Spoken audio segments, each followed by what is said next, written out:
Good evening and welcome back to Deakin Stadium. It's live coverage of the Men's National Premier League Grand Final here in Canberra. It's Canberra, Croatia versus Gungahlin United. Two sides that finished the top two in the competition. I'm Russ Gids, your commentator, and standing alongside me on a blustery and kind of cold gantry here at Deakin Stadium is Frank Asia. Welcome, Frank. Thanks, mate. It's relatively balmy. Don't believe Russ. It's about 26 degrees here in Canberra. It's a beautiful evening for it. When that sun goes down, it is going to be freezing cold, and I'm glad we both do have coats if our mums are watching. We'll be warming up a bit later on. My mum might be watching from the UK. She'd be like, oh, it's balmy over there. Well, Mrs. Gibbs, if you're watching, there you go. G'day from Australia. It's been a great season, hasn't it? I want to start by saying thank you to Bar TV, the camera crew. Ben here today, one of many camera crew that we worked with this year. Josh and Brendan in the studio as well at Bar TV, done a great job. And also, obviously, Frank, for your company this season. Mitch Stevens as well, Lachlan Roberts, and of course, Steve Forshaw, who've been joining me in commentary. It's been a great year. It's been really good. I mean, obviously, I've had the year off coaching this year, and coming up here has given me the opportunity to stay involved, and it's been a pleasure to be here, Russ, and an honour to work with someone like yourself. It's been really good. It's been a very entertaining season as well, and we've really enjoyed it. We've still got games to come, of course. We'll be back tomorrow morning at 11:15 if you're in Brighton early. Plenty of coffee for that one for Woden Western versus Monero Panthers in the bottom four finals championship series. And next week, wherever the NPL1 grand final may be, we'll find out during the week after the two matches are played. But looking ahead to this one, before we get into the two teams and who's playing today, the rest of the competition, 3 through 8, we've seen them all throughout the season. Who's impressed you? You talked a bit about it in the podcast, but for those who haven't watched it, give us a little rundown on who's impressed you this season. Yeah, look, I guess for me, I mean, it's probably your most recent memories are the ones that probably stay with you straight away. So, look, I've been really impressed with the way Woden bounced back after a really slow start to the season when Yuli De Silva was building a side and building confidence in the boys. And so, look, I mean, they're on a great run at the moment. They must be 5 or 6 undefeated, so they've done really well. The fact that Tuggeranong did what they did, and we're a kick away or a header away from a top 4 berth. Really impressed with the way Ryan Grogan had his first crack at a senior side. He's been in Premier League before, but with the academy side, and to marshal his troops to make his way into the top 4 has been great. Bill Connon, probably to me, has been a bit of a standout. The mix of youth and experienced players, I think. Full credit to Parla Maycor and Danny Maycor, the coaching staff, and Bill Connon for putting their faith and trust in them. Obviously, Monero, they showed signs at the beginning of the year against Tigers and Canberra, Croatia, that they can definitely compete at this level. Olympic, I think for them, I think injuries dealt them a really poor hand, but at the same time, that gave an opportunity for so many young players to come through and get a bit of a taste for first grade. So, look, overall, those things are all great for those teams. I don't think I missed anyone, did I, Ross? Panthers and Tuggeranong? I mentioned Panthers, mentioned Tuggeranong. So I was going to say, who's got work to do then, in your opinion? I mean, obviously the teams that aren't here today will feel they've got work to do. To be perfectly honest, I think any team and any coach will say we've got improvement to make. And whether that comes to fruition over a 21-game season next year, that gives them a bit more time to sort of build into the season, then that might be the case. We've got two teams here today, though. Bags of grand final pedigree between them, haven't they? I mean, Canberra, Croatia mostly. They've got so many trophies under their belt, it's not funny. Gungahlin United were here last year and they won 5-0 on the big occasion, so they know what's expected of them this afternoon. Do you feel we've got the right two teams playing this evening? Oh, gee, that's a hard one. Look, by however what method they've got here, these are the two teams that made it. So yes, we've got the right teams in here because these two teams have stood up over a 10 or 11 game season and managed to negotiate their way to be here on the final day. In regards to Gungahlin and being on the big stage, even though the club is relatively new to the competition, they've got players that have been here for a number of years. I was just talking to Tommy McLaughlin before the game. I think this is his 7th grand final in a row. So that's no mean feat there. So whether he was pulling on the light blue for Belconnen or the dark blue for Olympic, or now the black and white for Gungahlin, they do have bags of experience as well. Canberra, Croatia, we all know about their heritage and their history, and this is just another side that can carry on that legacy. We'll talk about it a bit later on, though. These two teams have history here this season. We've seen two games here. They're two differing games. We saw a 1-1 draw in horrible conditions, and we saw the good side of Canberra, Croatia, when they gave Gungahlin United an absolute hammering. Now, we're not expecting that to happen again today, are we? No, I wouldn't think so. And I guess for me, the standout for all that was, we went into that first game thinking Gungahlin were well and truly on top and favourites moving into that game, and would have justified that. For all intents and purposes, Canberra, Croatia gave as well as good as they got, but for large portions of that game they were playing 10 against 11 and did a great job to hold on and get a draw. Whereas when they last met, Canberra, Croatia were well and truly the favourites moving into that game. And then today, again, I know it's a grand final, but you'd have to say, like, if you're looking at a market, they'd be favourites.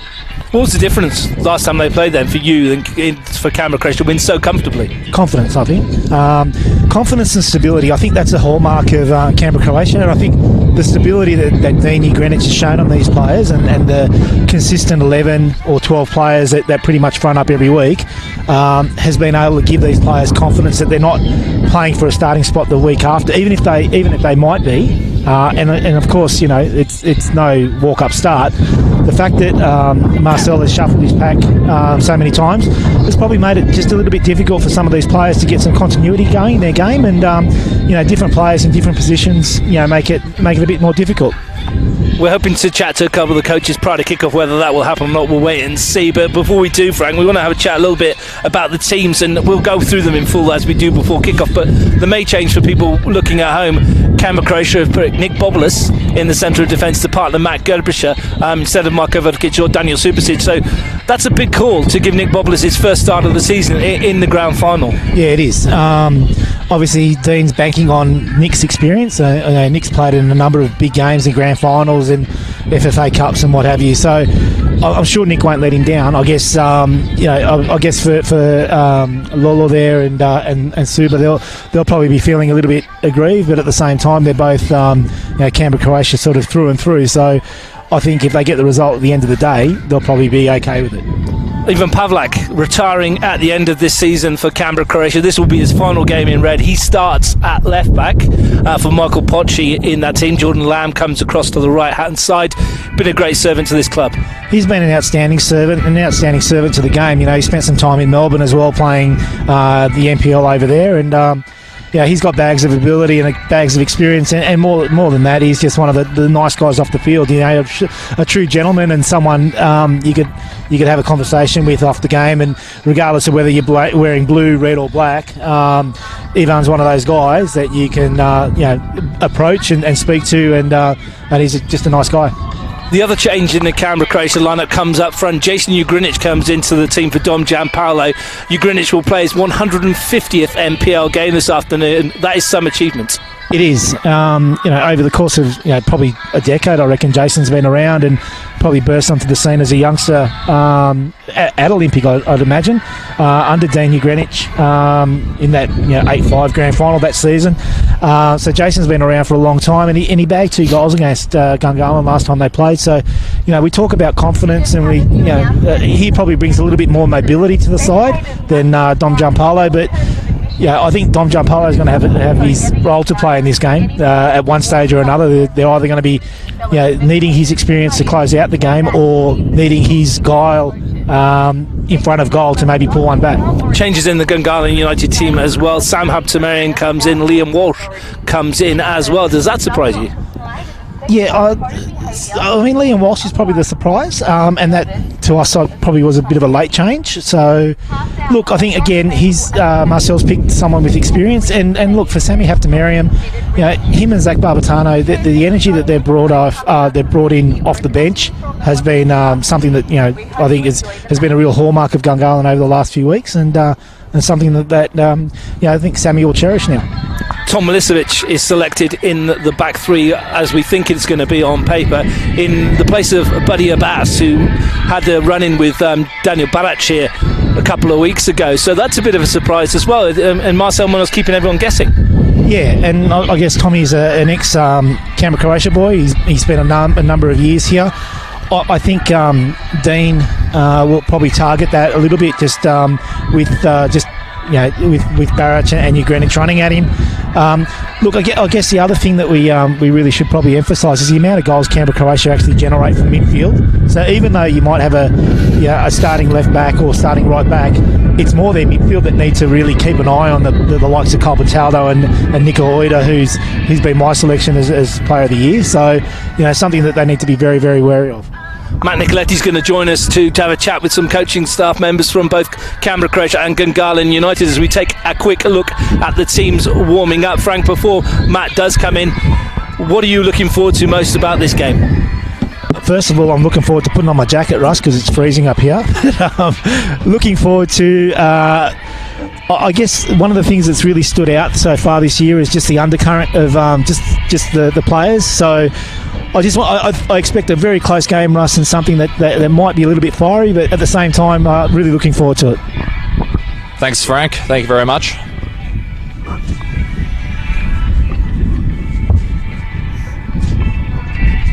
Yeah.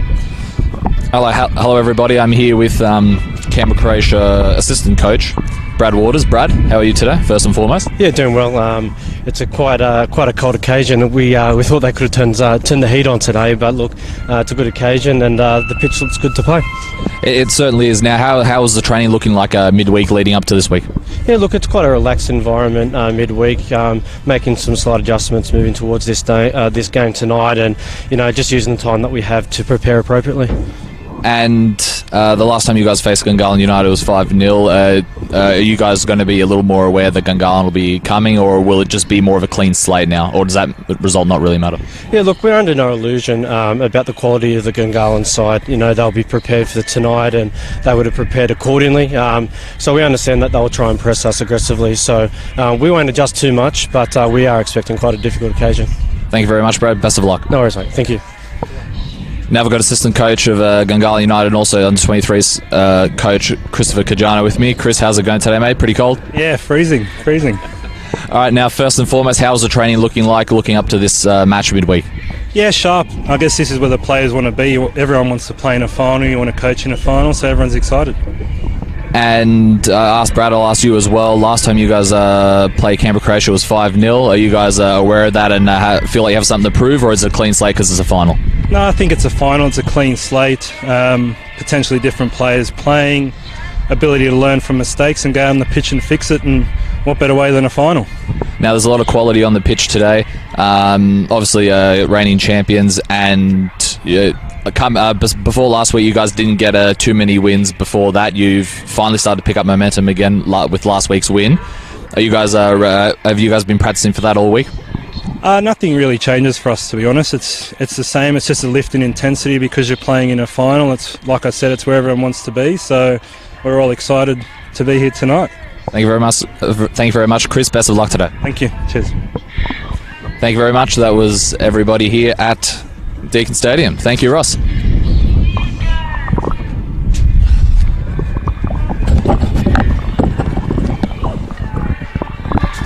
Yeah, thanks to Matt Nicoletti. Chat with Chris Caggiano and Brad Waters. Good to have a chat with those guys before kickoff. We'll keep an eye on the time now, of course, so forgive me if I'm glancing down whilst we're chatting, because we'll want to keep an eye before it's time. Forgive me if Frank need to put our jacket on at some stage as the sun goes down. It is freezing cold here. Let's talk about the game where it will be won and lost. Key players, Frank, for Canberra Croatia. We picked out a couple here, Nico Oida and Matt Gerbischer. Yeah, look, I think any club in Canberra, pretty much, to be honest, I think most clubs, any NPL club would have those two players starting in their lineup. So not even in Canberra, we're talking about two of the better players in the NPL across the country. In my opinion, I think they're both top level.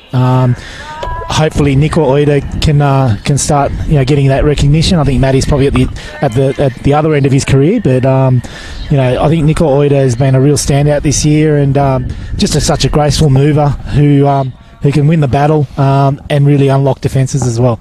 And for Gungahlin United, Jeremy Hampton-Merriam is the match winner for them potentially, and they've got Jack Green in their team as well, and he makes a big difference, doesn't he? It's funny, isn't it? We're talking about a left centre back who could potentially be a match winner for him as well.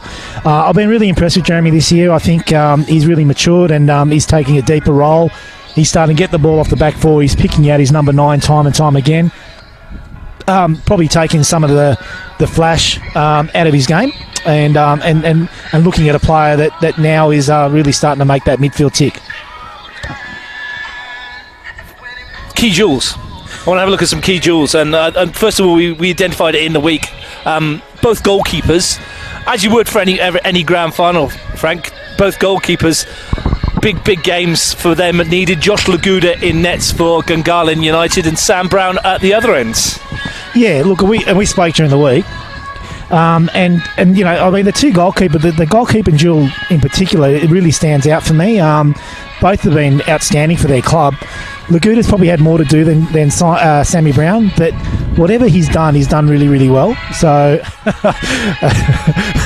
I'm laughing. Sorry, everybody who can't see this, but I'm laughing because Russ is just freezing here. I thought Englishmen had a bit more go about them in the weather. But geez, someone from Malta is like handling this so much better than him. I'm swigging cough medicine from the bottle as my throat is a bit scratchy, as you do. But yeah, like I said, I think the two goalkeepers are pivotal in this clash, and I've just got this sneaking feeling that at one stage this game, whether it be if we go to pens or something like that, a save or a mistake is going to sway the balance one way or another.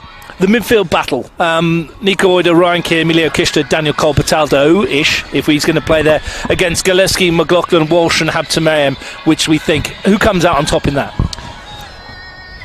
Look, I think the one thing Canberra Croatia have done really well is, even though Gungahlin play four in the midfield, they've been able to manage with their three. So Keir, Oida and Cole-Pataldo have gone head to head with the four in Gungahlin's midfield and pretty much held their own, if not come out on top like they did last time. So, you know, in the shape of Cole-Pataldo and Oida, they've got players that can get forward. And I've been really, really impressed with Ryan Keir this year. You know, people probably, didn't appreciate how good he is. I think coming back from Sydney Olympic over those last couple of years, this is a Ryan Keir that got noticed by Sydney Olympic 4 or 5 years ago. That was, to me, one of the best players in Canberra. So he's refound that form, and he looks fit, and he's been playing really well. Daniel Balac and Jason Ugrinich against Felipe Bernardo Madrid and Michael John. Who's got the greatest firepower in their lineup? I think, to be perfectly honest, the work rate of Baric especially is something that the other two boys probably don't have, or the other three boys don't have. But if you're looking at prolific goal scorers, MJ and Felipe, for me, probably just sway the balance in their favour just slightly. Having said that, Jason scored a number of goals, but I actually thought Daniel Baric probably played his best game in a red shirt last time they played against each other. He just worked the house down and was just relentless in his pursuit for a goal and pursuit for the ball and putting pressure on the Gungahlin back three. So, I don't think it's probably fair to say one group over the other, but at the same time, if you're looking at from my point of view, prolific in front of goal, I'd go MJ and Felipe. Work rate and pressure on the back four, I'd go Jason and Daniel. So the next question, experience on the bench. Who has it there? Is it Dean Ugrinich in his many grand finals? Is it Marcel Munoz and experience with his Canberra United and the higher levels? Well, I mean, we did the podcast on Monday, and Dean's record is outstanding. Having said that, I mean, Marcel's been here now for the second year in a row. And it probably took Dean a little while to actually break through and win a grand final. I think it wasn't until he beat the Andy Burnell coach, Canberra Croatia, I think 2014 or so, before he actually won a grand final. But he's won one since then, so I mean that'll hold him in good stead. But it's a grand final, Russ. You can have experience all you like if you don't happen to have the execution and things don't go your way for any intents or purposes, it means nothing. The two benches, stacked full of talent. Velikic, Subasic, Pochi, Gianpaolo against Rathjen, Timotheo, Barbatano and Namovsky. Who's got the edge there and why? Wow, I've just seen the benches now for the first time to see the likes of Timotheo and Rathjen there is just pretty enormous. It's a big call there for Marcel. Both were in his probably best 11 last year, and they're probably both unlucky to miss out. Having said that, he knows his side better than anyone else, so it's a big call. Having said, you look at the Canberra Croatia bench there. You've got Dom Giampaolo, who is potentially a match winner. Pochi, who's been playing really well. The interesting thing is when you look at that when you look at those three defenders on the bench for Canberra, Croatia, are they going to be able to change the game? The only way they can change a game is if they come on and someone moves somewhere else. So whether a Jordan Lamb goes forward and a Pochi or a Subasic comes on, that's the interesting thing from my point of view. Droplets of rain, Frank. It's not much. It's getting better, isn't it, Russ? Yeah, it is a little bit. Don't want to be getting too wet. I could be home watching Bar TV myself. You can't be doing that and listening to yourself at the same time, of course. I could. Would have been we could do it. No one else could be hearing me, but we could do it by telephone. As we're about 8 minutes from kickoff and the teams are going off, let's take a look at those sides in full, starting with Canberra, Croatia. As I said, the three changes from the team that played last week. Nick Bobolas comes in at central defence, Ivan Pavlak at left back, and Jason Ugrinich up front. They go with the tried and trusted 4-3-1-2 formation. Sam Brown in goal, Jordan Lamb and Pavlak the fullbacks, Bobolas and Gerbish as central defenders, Oida, Kieran, Kishta in front. Cole Bataldo, we think, will have a free reign again, and Balach and Ugrinich the front too. Yeah, so really stable lineup, Russ, and one that's held them in good stead all season. So expect nothing more from Canberra, Croatia than a really good performance and a confidence performance. Gungahlin United, their lineup is as follows. Josh Laguda is in goal. Back three, we believe, of Tom Milicevic, Lachlan Griffiths and Jack Green, or that may change. Liam Walsh may go into that. The midfield four, Walsh, McLaughlin, Josh Gillespie and Jeremy Habteman. Front three of Michael John, Felipe Bernardo Madrid and Sam Habteman. There's possibly going to be movement in and around that lineup, isn't there? Sam Habteman might drop into midfield, Jeremy up front. We might see Walsh back in defence and Milicevic as a holder. I would say that, Russ. I think Milicevic will probably swap with Liam Walsh, in my opinion, based on what they've done previously. I can't see that based on what he's played this year. I think that might be a strange one, but I'd say Liam Walsh will probably drop back, and Tommy Milicevic, who actually came on in a midfield role in the last couple of weeks, will probably move up. That wind is picking up.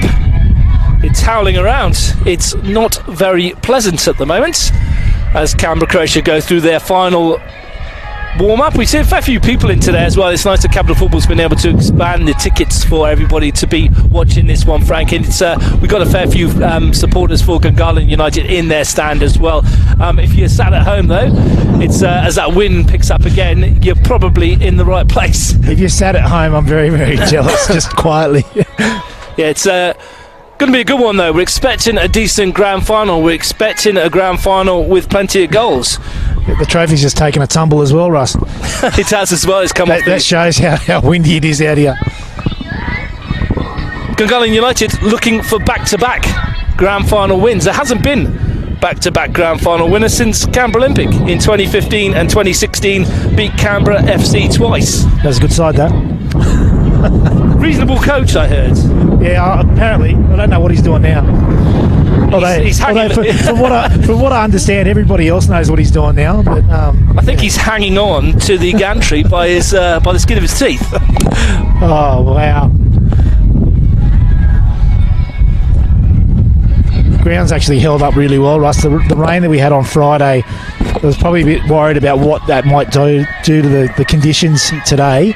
But again, the ground staff here at Deakin Stadium have done a magnificent job to actually bring this ground up and have it ready for the fourth game on the day, and it looks in immaculate order. The perils of glasses when you're wearing when it starts to rain, Frank. Need a little bit of windscreen wipers on them, don't we? So we see what's going on. I'll tell you what, Russ, I don't mind if we just go and commentate from inside the club somewhere. We can watch it on TV and just... We joked about it earlier in the season. Put the mics on. We joked about it in the season, didn't we, where we were going to get a late grand final, a late season grand final, and we might be up here in our short sleeve shirt sleeves and shorts, and it'll be nice and warm, and we'll be loving life. Yeah. Best laid plans. Yeah, that happens. Officials today, Alex Toomey in his first ever grand final appointment in the middle. Alex McConaughey in his third, and Nathan Shakespeare his first grand final appointment as well. That's surprising when we were talking to the referees before the game, Russ, to hear that was Alex's first, and even Nathan. It's surprising that that's his first grand final as well.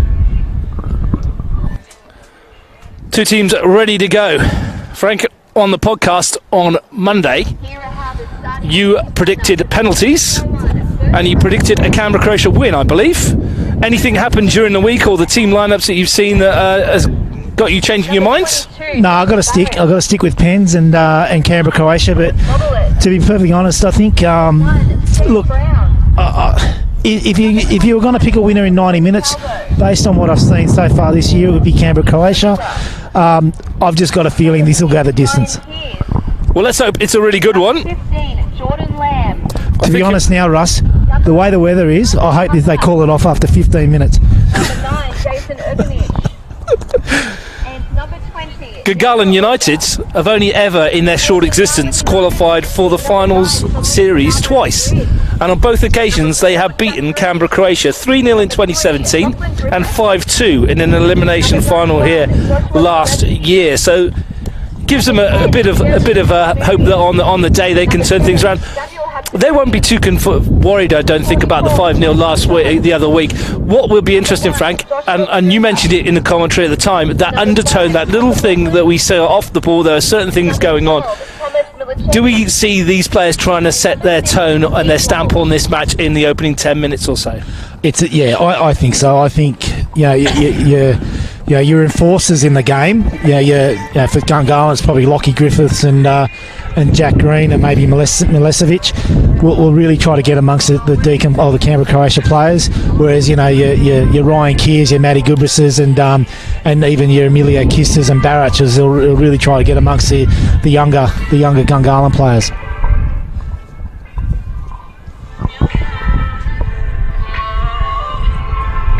As we await the kickoff. Looks quite dark over to our left, doesn't it? Over the Telstra Tower. Obviously, living in this area, I've got to get this wrong now, but the weather generally comes from our right, so it looks a little bit clearer over there, which is great. It does look quite nice over there. But you watched, I'll probably get this completely wrong. There'll be some bloke with a beard building an arc behind us by the end of the game. I mean, I can't really complain. Ben, who's been on the camera here, he's been here since about 8 a.m, freezing through 4 different matches. He's still standing. He's doing a good effort. Good for you, Ben. I'm lucky I brought my gym gear because I'm going to put my gloves on. I'm freezing. Beanies and gloves.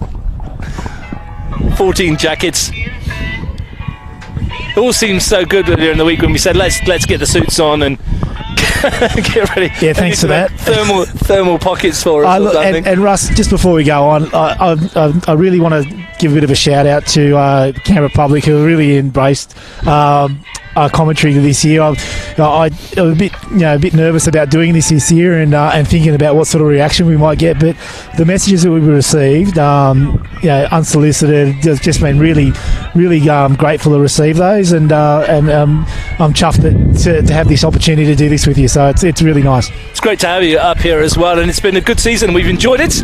We got 90 minutes plus maybe a little bit more if we need extra time. And as you said, if you do feel you want to text Frank or something during the match, feel free. Yeah, feel free. The phone's in the pocket and it's not it's not coming out. My hand's in my pocket. There's nothing going out of anything. So we're getting a bit of a photo shoot for the captains and the officials. Now, have Gungahlin swapped them round here? Or if Canberra-Croatia, whoever's won the toss, has decided to go with the pseudo wind, perhaps? It's swirling around. It probably does favour right of screen, though, Russ. The goal that Grace Gill scored in the women's game that just finished up before that goal over there. So interesting to see how this pans out, but good luck to everybody, and whatever club you're supporting, good luck to you guys watching at home, and so let's get it on. Canberra-Croatia already have a trophy to their name this afternoon. They've won the women's grand final. Will their men make it a double day delight for the hosts, or will Gungahlin United spoil the party? We will see. Alex Toomey just checking with his assistants to get us underway. Michael John over the ball with Josh Galewski, ready to get this one up and running. And it'll be interesting to see the early stages where we're at in terms of a lineup. Looks like Liam Walsh has dropped into midfield as well, with Milicevic at the right of a back three. So I'm just wondering if that's going to be a marking role that Liam Walsh is going to play. Like we said, Gungahlin just generally deploy 4 players in midfield as opposed to the 3 Canberra Croatia use. So they might be sacrificing one to see if they can get a 3-on-2 rather than a 4-on-3. Griffiths went long early. Gillespie blocked off by Ryan Keir.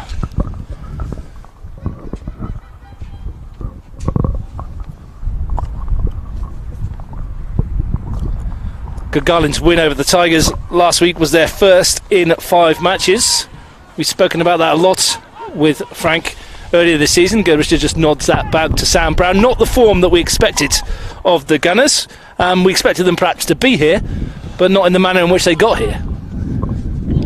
Yeah, but I guess at the end of the day, the top 4, the way it played out, suited them.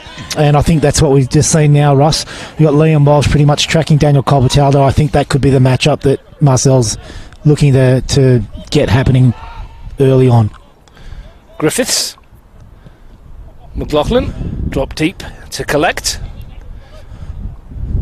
Line of 4 ahead of him. Milicevic tries to force it down the line, but it's come off of Daniel Bullett for a throw. Interesting, straight away you cast your eye across the field and you see plenty of matchups that could point to the destination of the winner of this one. Jack Green fully recovered from the ankle injury sustained in round 1 of the finals. Walsh, his first involvement. Gillespie, Bernardo Madrid looking to get in behind Pavlak. Brown under pressure from Michael John straight away, and didn't think he saw him for a second. Well, and that goes back to what we said before the game, Russ. You know, even though these goalkeepers have been outstanding, it could just take one mistake from one of them that could open the door for the opposition side to take advantage, and that was nearly it. Yeah, I mean, it looked harmless. It was a back pass from Pavlak to Brown, an extra touch, and MJ was all over him. Colbertaldo finds Oida. Now the space for him already, striding forward and galloping over the grass here. He's got Ugrinich to his right. Jason Ugrinich back to Oida. Good opportunity very early on for Canberra Croatia, and Oida sent it out towards the car park. Big chance. Massive chance, and that's the beauty of Nico Oida. He gets forward so quickly and links up with Jason Ugrinich at that opportunity there. Jason's put a very good ball, just a nice, intelligent, right-footed cross that rolled across the face of the goal, and you would have almost put your house on Nico Oida to at least hit the target from there. Well, a chance inside 3 minutes, and that's pretty much what we saw at the start of the game here a couple of weeks ago when Canberra Croatia created numerous openings in that opening 20 minutes, and they were 2-0 up after 8 minutes. Yeah, interesting as well, Russ. Jeremy Haptamariam is just taking in one of those positions, and we usually see him do that at the back end of games where he's coming very, very wide. So again, we've still got 3-3-3 in the midfield, but Jeremy's actually linking up with the front 2 or 3 and making it very hard for him to get picked up. McLaughlin to Griffiths. Milicevic, pressure on him from Balac, and good pressure on Balac as well, and he's put it out of play. Yeah, that was good pressure down the field as well. Balac closed Milicevic, but it was Kistis closing the ball to Liam Walsh that really forced that mistake. Croatia have won 6 of the last 8 matches played against Gungahlin, with 1 draw. The Gunners' only win was the 5-0 win last year, and that includes a 2-1 win in the Charity Shield and a 3-2 win in the FFA Cup as well. And they are on a 15-game unbeaten run in the NPL. It's a mistake here, and Barac almost got in. I was going to say that 15-game unbeaten run in the NPL has been pretty impressive for them in regular season football. Yeah, look, 15 games unbeaten in any competition, whether it be at NPL or even Masters. It's good going, Russ, isn't it? Yeah, that counts. That doesn't count, of course, their finals loss last year. Oh, is he just making up stats now, are we? Or doesn't That's a true count? Story. Just doesn't count just it's because in regular season football. Oh, okay. So we counted the postseason as a regular season as well? Or? We can, for this we are. Oh, so it's convenient. All right, no worries. It's a stat of So convenience. they've got a 36-game unbeaten streak. Except for the 6 matches they've lost. Gungahlin for Canberra, Croatia. Been a big part of their resurgence this season, and when he's been playing towards the tail end of the year, Oida, who's been an even bigger part. And you gave him your Player of the Season award in the M&M podcast, and no one disagreed with you, I don't think, Frank. Makes a change. Tell you what, Russ, I'm just noticing that Gungahlin really pressing a lot higher than they had previously against Canberra, Croatia. And, you know, it was really interesting there and notable there that they really put some extra pressure on Nick Bobolas to play Nick or Oida and then and cause that first mistake. Bobolas sends it forwards. Noticeably, the last 2-3 games we played here, and I don't know whether it's just my eyes deceiving me, it might be, Frank, they seem to be, Gungahlin, not quite as narrow across the back three, bit more width to their back three so they don't get caught in those channels. It might just be the way they've set up at the moment. They've got to be careful if they do that. If they do spread out, then that opens up the chance to get a 2v1 through the middle. Colbertaldo, challenged by Walsh, falls for Gungahlin. So you potentially have a Nico Oida and a Daniel Colbertaldo running through the middle at a Lockie Griffith. So it's just something that they need to be aware of, I guess. And I guess they're trying to fix a situation where they don't get exposed in those pockets on the left and right. So this is what they've come up with, I believe. What's the lesser of two evils, I guess, isn't it? Green was advancing forward. Keir, awkward one for him, but he manages to hook it away. Walsh sends it wide to Gillespie. Picks out Bernardo Madrid. Might try one from range. Does so, and it spits up off the turf in front of Sam Brown, who makes a save. It's fun. Habsamariam, and Gungahlin has got in the way of the cross. First strike on target of the match. It's a good strike too, and probably a bit of a nervous start there from Sammy Brown. That ball's bounced. He's done really well to save it, but obviously it's a bit of a nervous start from him, based following up from the time he nearly got caught with the ball from Michael John. Bernardo Madrid, a little bit loose that one. Daniel Barac has it for Canberra, Croatia, and a chance for him to advance forwards. Kishta has found some room. He's got Oida to his right, and that's where he's tried to go. He's bypassed him, in fact, to Greenwich. Lamb. Crossing opportunity for him, swings it into the area, and Laguda watches it all the way safely behind for a goal kick. First opportunity, though, and interesting to see how Felipe Bernardo Madrid, he wasn't shy to have a shot from there. No, and I guess for Felipe, he's really got, this is his old club, this is his old stomping ground. He loves scoring against Canberra, Croatia and the boys in red, and this ground actually suits him. Well, all three of his goals this season have come on this ground. The one in the league game when they drew 1-1 here, and 2 in a finals match. Lamb gets the better of Habsamariam, finds you Greenwich. Lamb gets it back from Colbertaldo. Habsamariam hassling Jordan Lamb and getting the foot in. Bobolas, first start of the season, believe it or not, and it's in a grand final. His other appearances have come from the bench. Gerbischer's arrowed ball forward, and that's an important foot in from Tommy Milicevic.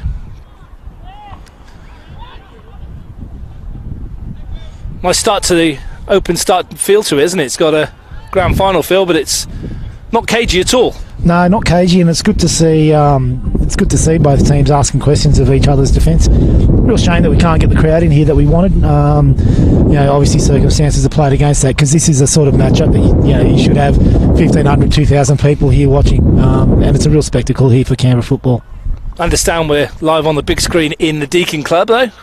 Nick Brosnich and the women's team celebrating their victory over there, hoping that the men's team can join them with a trophy in 80 minutes or so. Is that true that you said Nick Brosnich would shout the bar, Ross? I think he said that. Yeah, definitely. You better go up and start. If you are listening, Nick, this round's on you, and everybody will find him out. You can't miss him.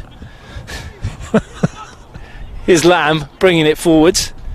Swings it in, good ball to the far post. Barac arriving, great goal! What a ball, First what a blood. goal.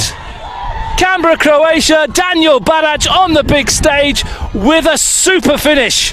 His 50th NPL goal, and what a time to bring it up. And Jordan Lamb, take your hat off to him. That was some ball, just a bullet.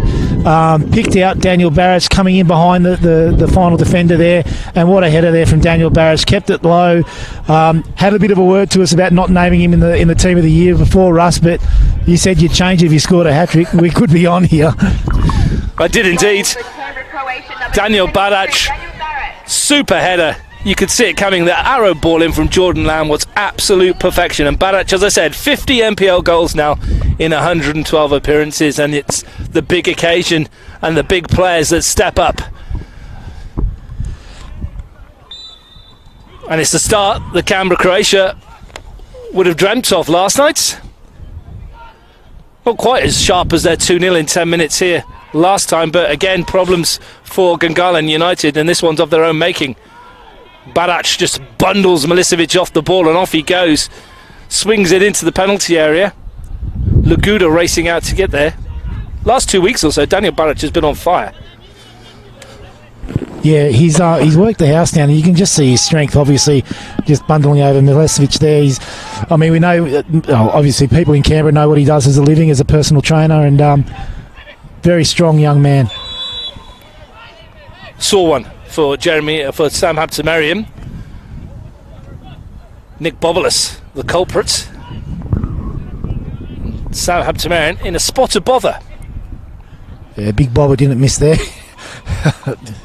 It's a grand final though. Sammy will be right. He'll shake that off, I think. He had a good grand final last year, didn't he, Sam Habtemariam? Well, they all did, didn't they, Russ? Well, that's true. It'd be hard to find one that didn't.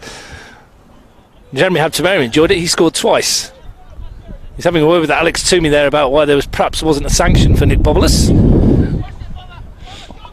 It's Jeremy Habtemariam with the free kick, lifted in there. Bobolas, to rub salt into the wound, is the one that clears it. Colbertado, McLaughlin wins it back. Habtemariam swings it wide. And Felipe Bernardo Madrid stopped and then started and then stopped again and apologises because it was a good ball that from Habtemariam. I think Pavlak had that covered, and just the experience there, just a bit of a turtleneck there, and just let that run over his head, and Deacon end up with the ball.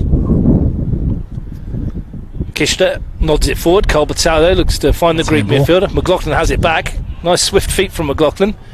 Galewski swings it in towards John, and it's Bobolas who hooks it clear. Here come Canberra, Croatia on the break with Kishta. Barac looks to send it down towards Ugrinic, and Griffiths had to be alert to the danger. Really good feel to this one. I can't feel anything, Ross. I'm freezing. If you could feel something, it's got a really good feel, Frank. Griffiths at the back, looking to bring it forward. Plenty of touches for Tom McLaughlin early. Looking to influence proceedings from deep. Forced to go back, though, to Josh Laguda. Got a hand on the header, couldn't quite keep it out. No, it was a very good finish, wasn't it, Ross? And the position that we take up here, like, you could just see that unfolding. Ball forward, and Gillespie's in behind here, and Gerbischer nicks it off his toe. Lovely ball from Griffiths to find him, and Josh Gillespie stole in. That was a real chance, actually, there. Really well defended, but good ball from Lockie Griffiths, and good touch from Gillespie to bring it down. But, yeah, again, Matty Gerbischer just stood up. Green. Walsh gets away from Oida, runs into Gerbischer, who manages to put it towards Barac, and he tries to get there ahead of Milicevic, who gets a bit of his own back. He did really well there, Tommy. Green, lovely ball to John. Now he's found Sam Habtemariam into the penalty area, tries to find Michael John, slides it across. It still might come for John, but Pavlak was in the way defending. Chances for Gungahlin United, ball, half chances.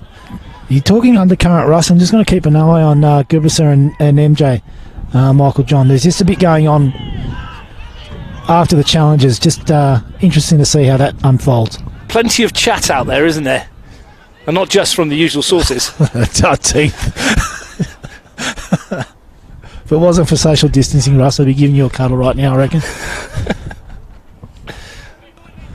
Never stopped you before. Griffiths. Yeah, but we've got restrictions. It's against the law. Didn't stop Canberra Croatia celebrating their goal, did it? There wasn't much social distancing there. They're in their own bubble though. Oida sweeping it forward. Milicevic plays it into the path of Walsh. John looks to roll Bobolas, but he can't. Ugrinic and Oida swapping passes. And Oida's weighted ball is good. Ugrinic. You can see Michael John making the run back there to help out defensively as well. It's got the feel of a big occasion, even though it's not quite got the atmosphere. I get the feeling, Russ, that one of the things that obviously Marcel has spoken about before the game is he's putting pressure on Nico Oida. He doesn't seem to have the space that he's had previously. Here is Oida in the penalty area. Came off the heel of Griffiths. Greenwich tries to put it into the path of Ryan Keir. Might come for Ryan Keir, who fizzes it goalwards! Ryan Keir with a thundering strike to double Canberra Croatia's lead. Pick that one out. What a stunner. We've been saying before the game, I said this is the Ryan Keir of 4 or 5 years ago that dominated Canberra competitions, and he's just underlined that with a magnificent strike that's nestled its way into the top corner there. They just pinched the ball off Gungahlin at the top of the box there. I think Tommy McLaughlin just got the ball taken off him by Ryan Keir. Didn't even bother with an extra touch, just hit it straight away, and 2-0 Canberra Croatia.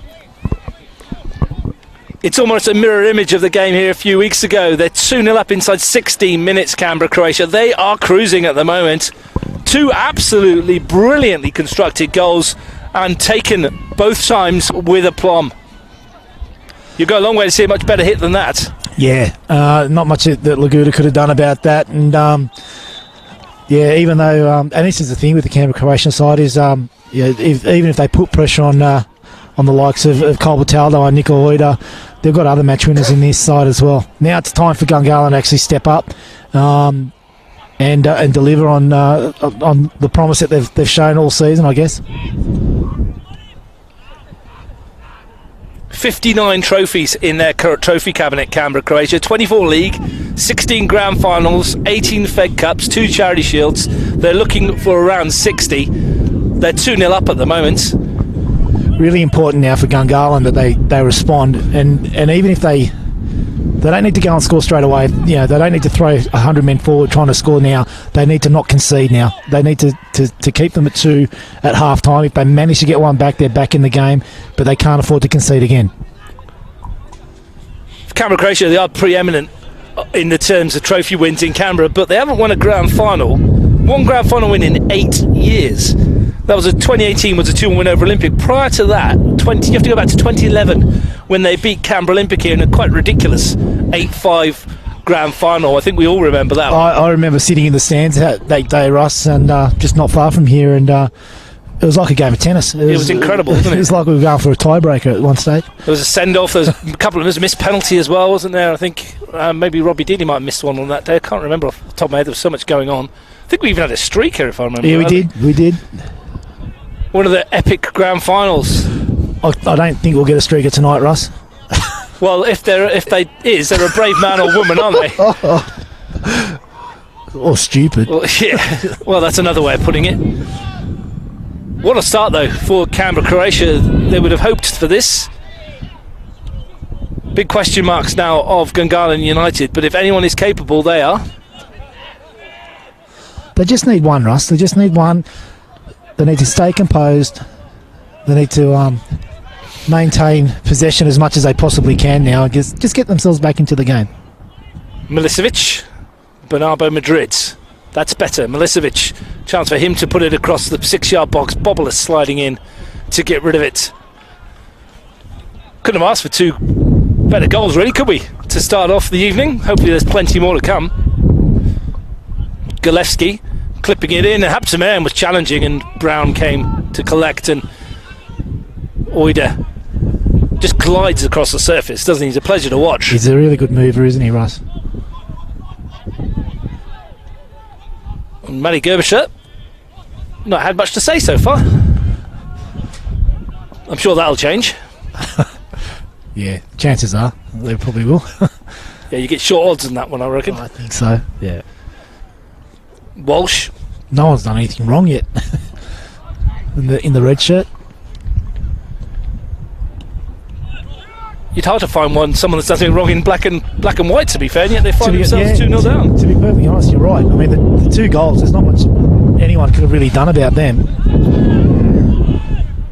Here is Oida.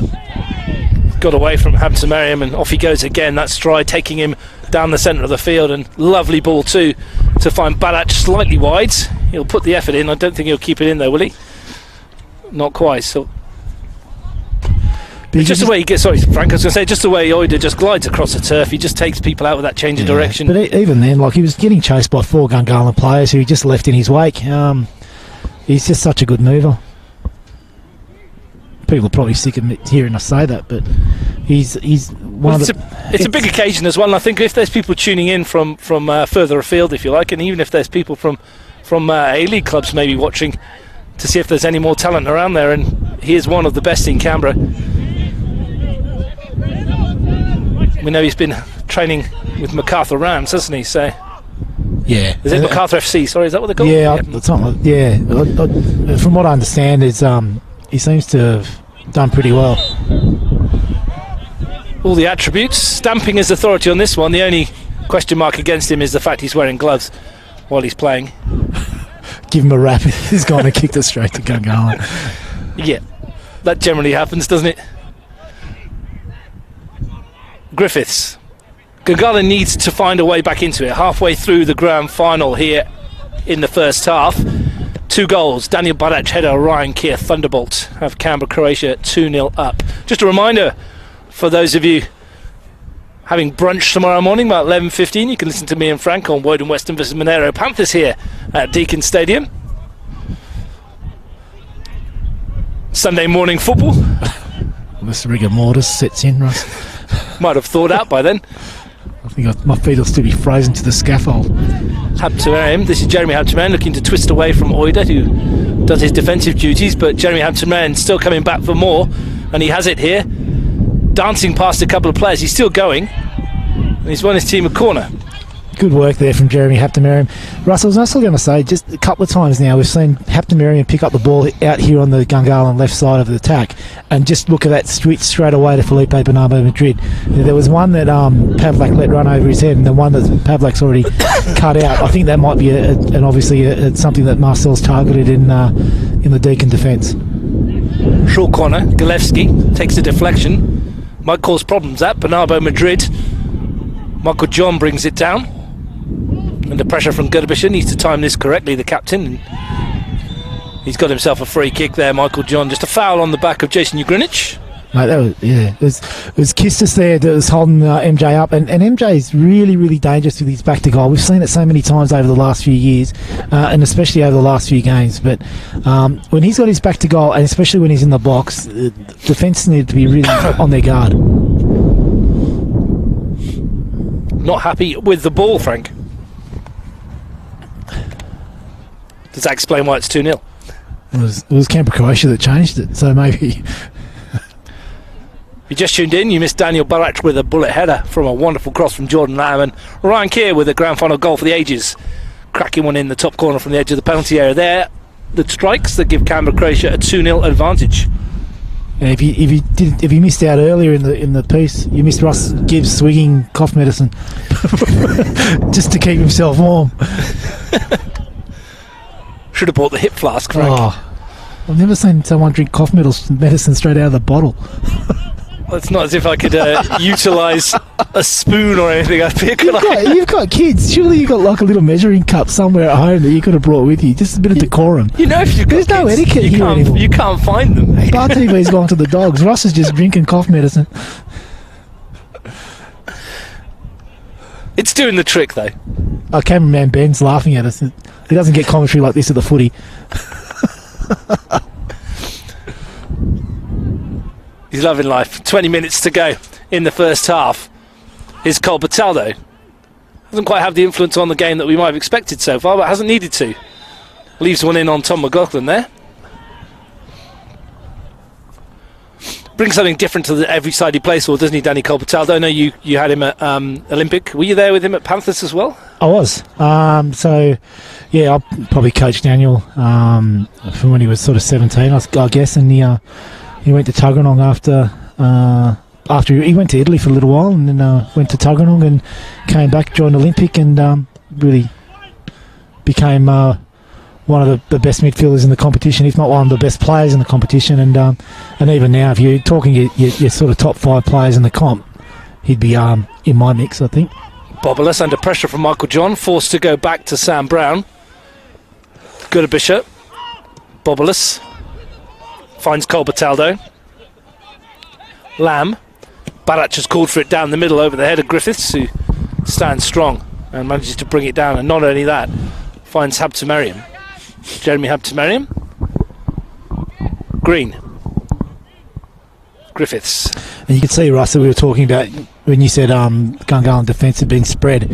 That was Barrett going down the middle this time. Michael John onto the loose header from Gerbischer. Wants some support. It's slow in arriving, but it has come in the shape of Jeremy Habtemariam. There's that switch ball that Frank was talking about. Bernardo Madrid, he's found some space on the edge of the penalty area here. Fires it across goal. It's come off of Bobolus and on the roof of the net for a corner. First time they've got a bit of space for Bernardo Madrid. Yeah, and I'm 100% sure, Russ, that this is a tactic that they're using. I think if we keep an eye on Jeremy and some of the passes he plays, I reckon in that forward third, I think a lot of the time he'll be looking for Felipe. It's almost like the switch they played last year, but from a lot further back. Yeah, you're right. And that was something that they were doing beginning of the year. I remember the game against Woden. Watching that at home, they really targeted that long diagonal ball. Short corner. Sam Habtemariam. Edge of the box to Galevsky.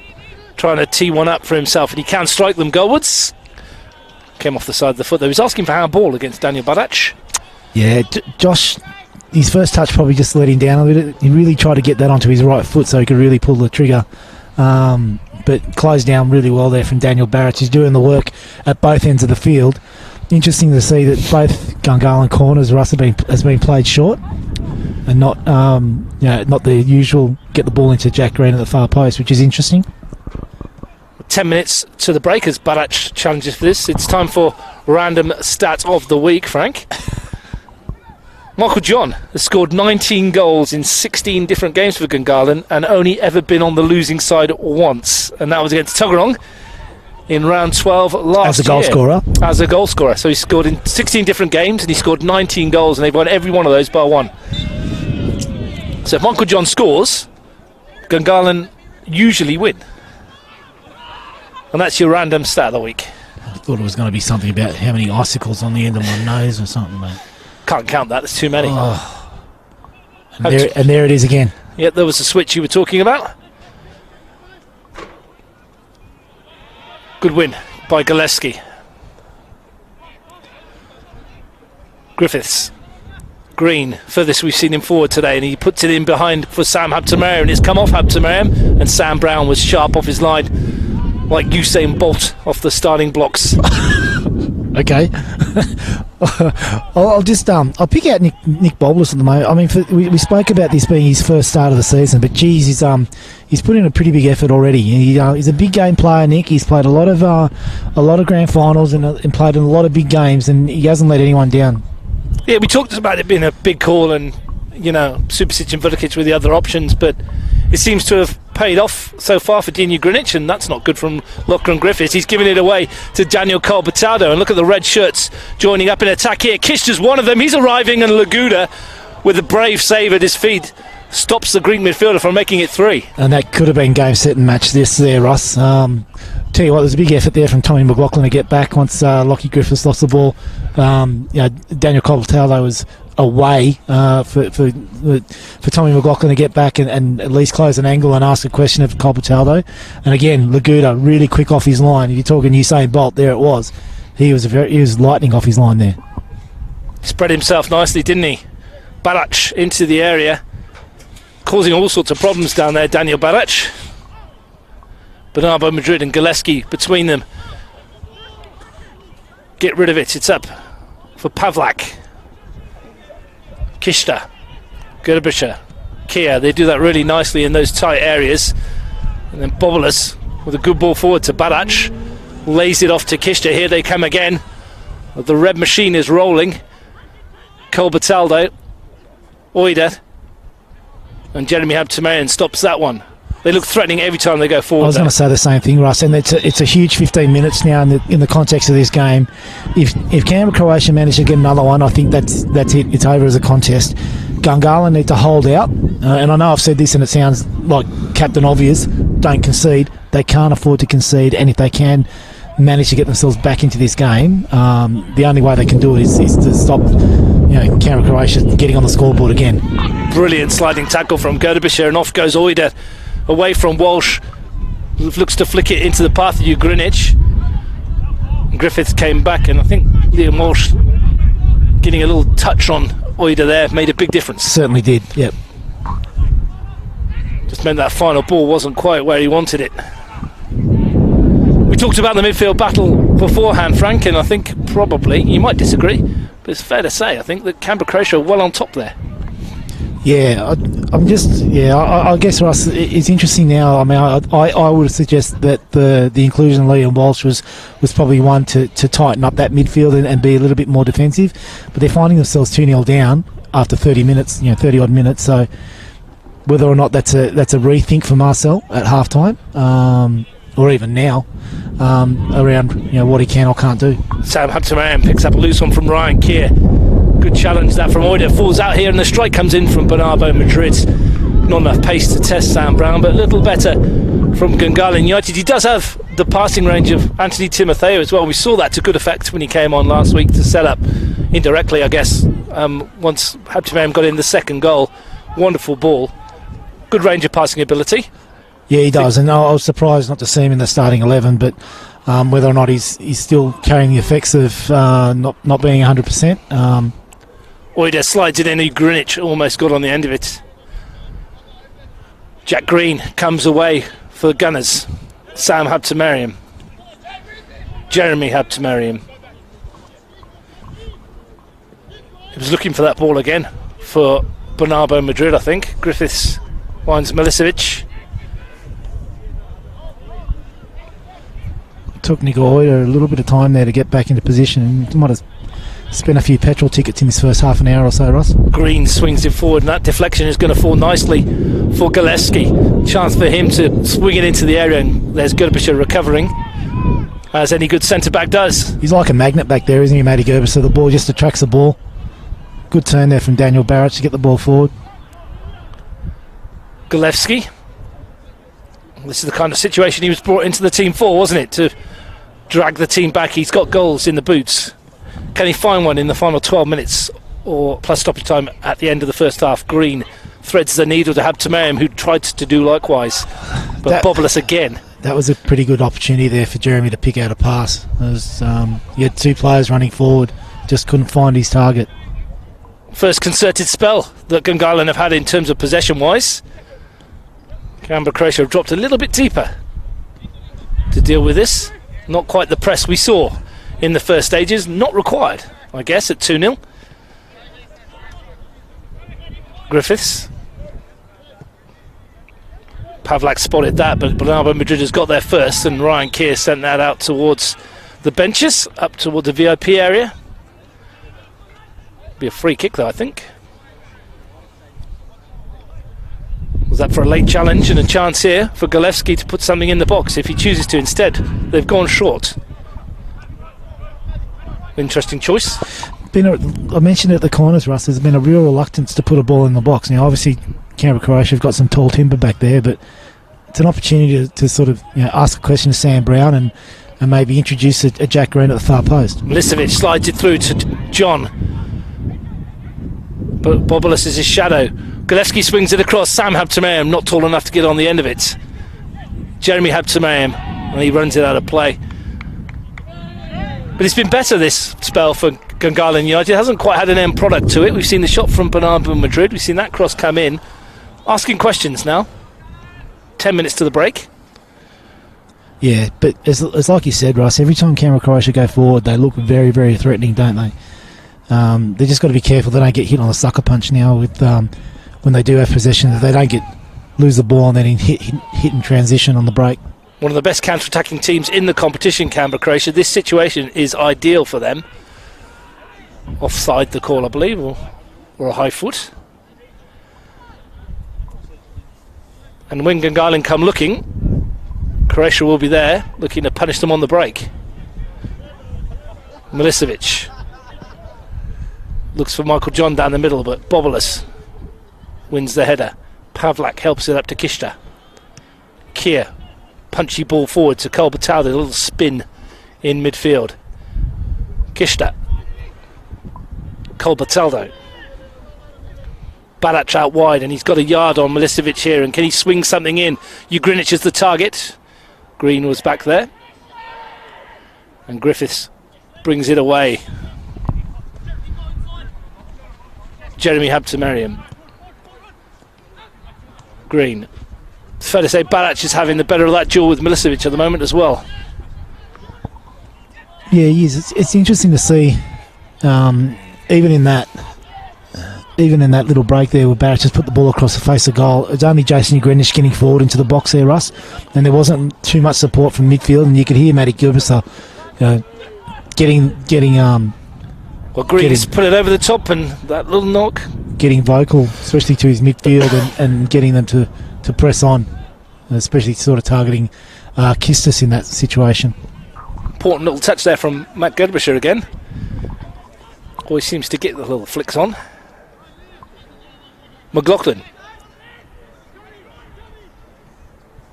So, Frank, in your opinion, is this spell from Gungahlin more about them being more settled and playing, or less, or more about Canberra Croatia going, well, you can have the ball in this situation because you're not hurting us? Probably the latter, Russ, to be honest. I think Canberra Croatia sort of settled a little bit now. They're comfortable. They're 2-0 up. They can sit 11 or so players behind the ball if they really want to.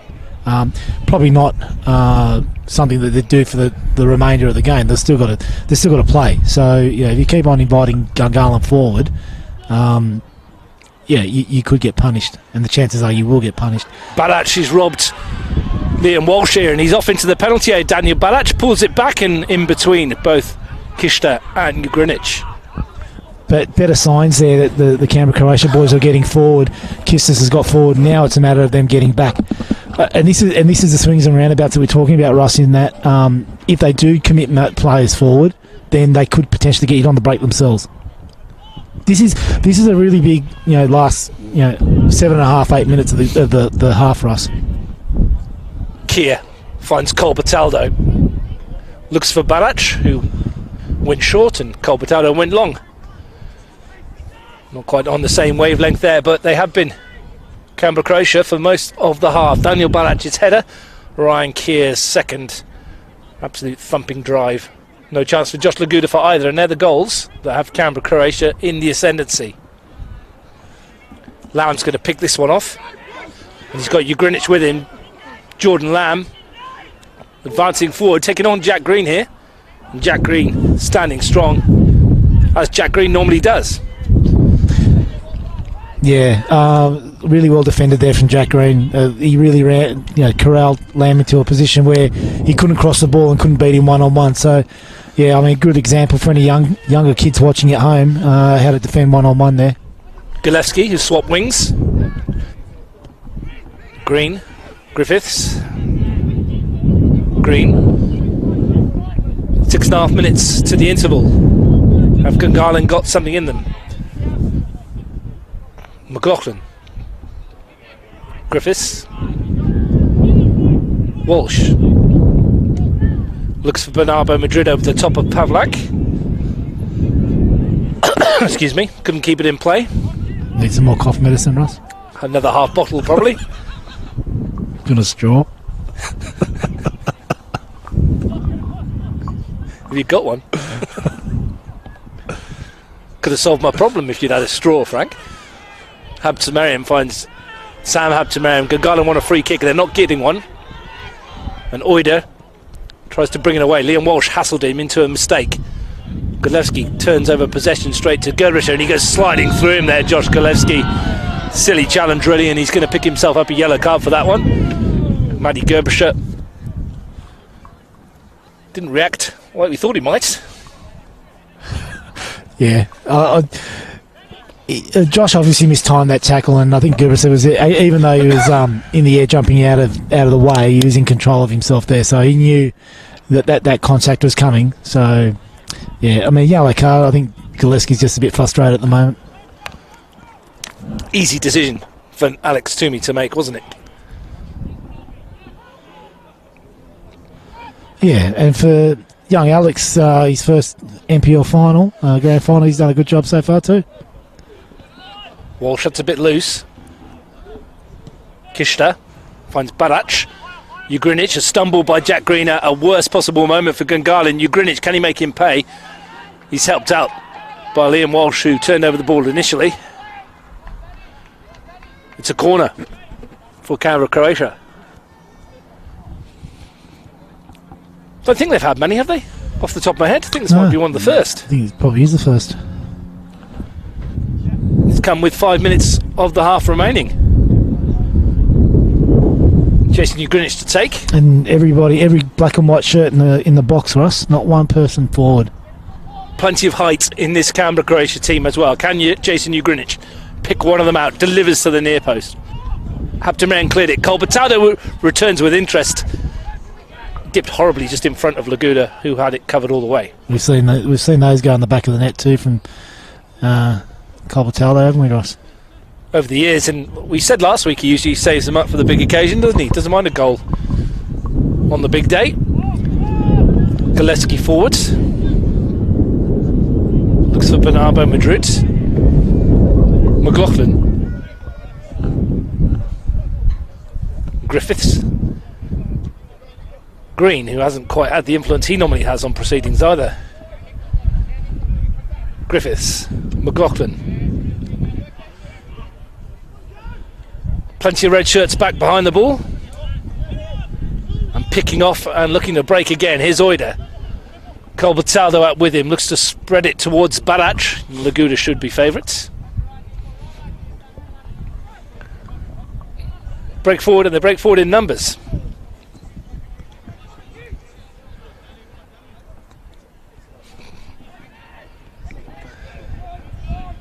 Yeah, I'd be really interested to see what sort of K's Nico Oida and Daniel Colbertado are racking up, Russ, if they're tracking anything on the GPS at the moment, because they're covered pretty much most of Deakin Stadium, Deakin Park themselves.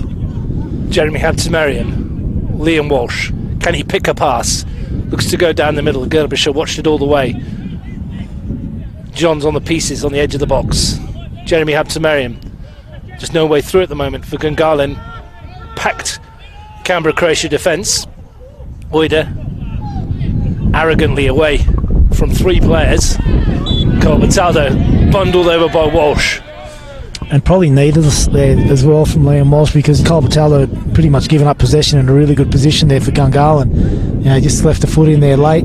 Daniel's made the most of it, obviously. And that was a little opportunity for them to actually get amongst the Canberra Croatia back four, because they would have started throwing men forward on that break.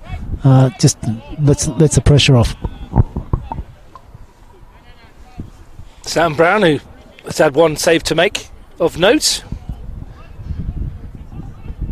Barach really put himself about this evening. It's amazing what a goal does for you, doesn't it? I didn't score many, Ross. Wouldn't know.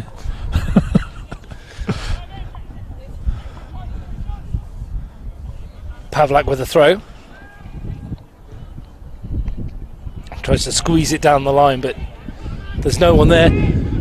So 90 seconds, Frank, plus stoppage time. Assuming nothing changes, what's Marcel Munoz telling his team at the break? What do they need to do better? Apart from obviously score 3 times. I mean, defensively they've been exposed a couple of times, but they've been exposed with some quality finishing as well. So it's hard to defend against the ball that Jordan Lamb put in for Daniel Barrett, and it's hard to stop a shot at the edge of the box that Ryan Keir hit. You'd probably like to see them test out Sam Brown a bit more. Like they're getting to a stage where they get to that front third, and that's when Canberra Croatia are really engaging, and that's when they're winning the ball, and Matty Gibbs has stood up all day long. Maybe the introduction of Timotheo might bring a different sort of pass from deeper in the park that might be able to unlock a defence. they're obviously trying to target Pavlak's wing with a ball across to Felipe Bernardo Madrid. But even like these sort of free kicks, is this an opportunity for them to get Jack Green forward and actually ask a question of the defence that way? But they're just not doing it.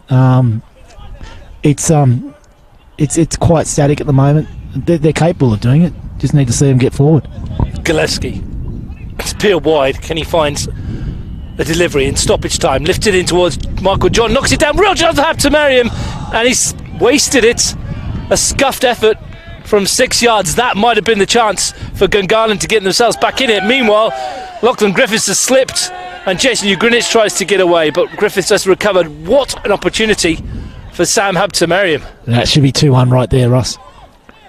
Waiting for the net to bulge, weren't we, from 6 yards. Walsh has slipped that forward towards Green, who's got on the end of it, but volleyed it into the back garden. Someone's got a souvenir. He just didn't hit it with any power at all, did he, Russ? And it was a good ball.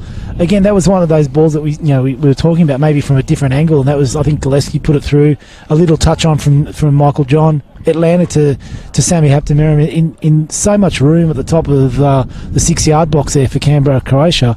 A dead centre of goal as well. Just didn't hit it well. And even then, to be honest, Sam Brown, he didn't make a great save. Like it wasn't. He probably set himself for something that was going to be slammed at him from 6 yards out, and he was probably surprised that there was minimal contact, if any. Yeah. But what an opportunity went begging there. Might not get a better one. And Alex Toomey brings the half to a close, and Gungahlin United may well be ruining that. They could be in at the break at 2-1. As it is, goals from Balac and Ryan Keir have Canberra, Croatia in, I won't say complete control, but they're in 75% control. They could have really turned the game on its head, Russ. We spoke about it 15 odd minutes ago. We said these next 15 minutes are critical.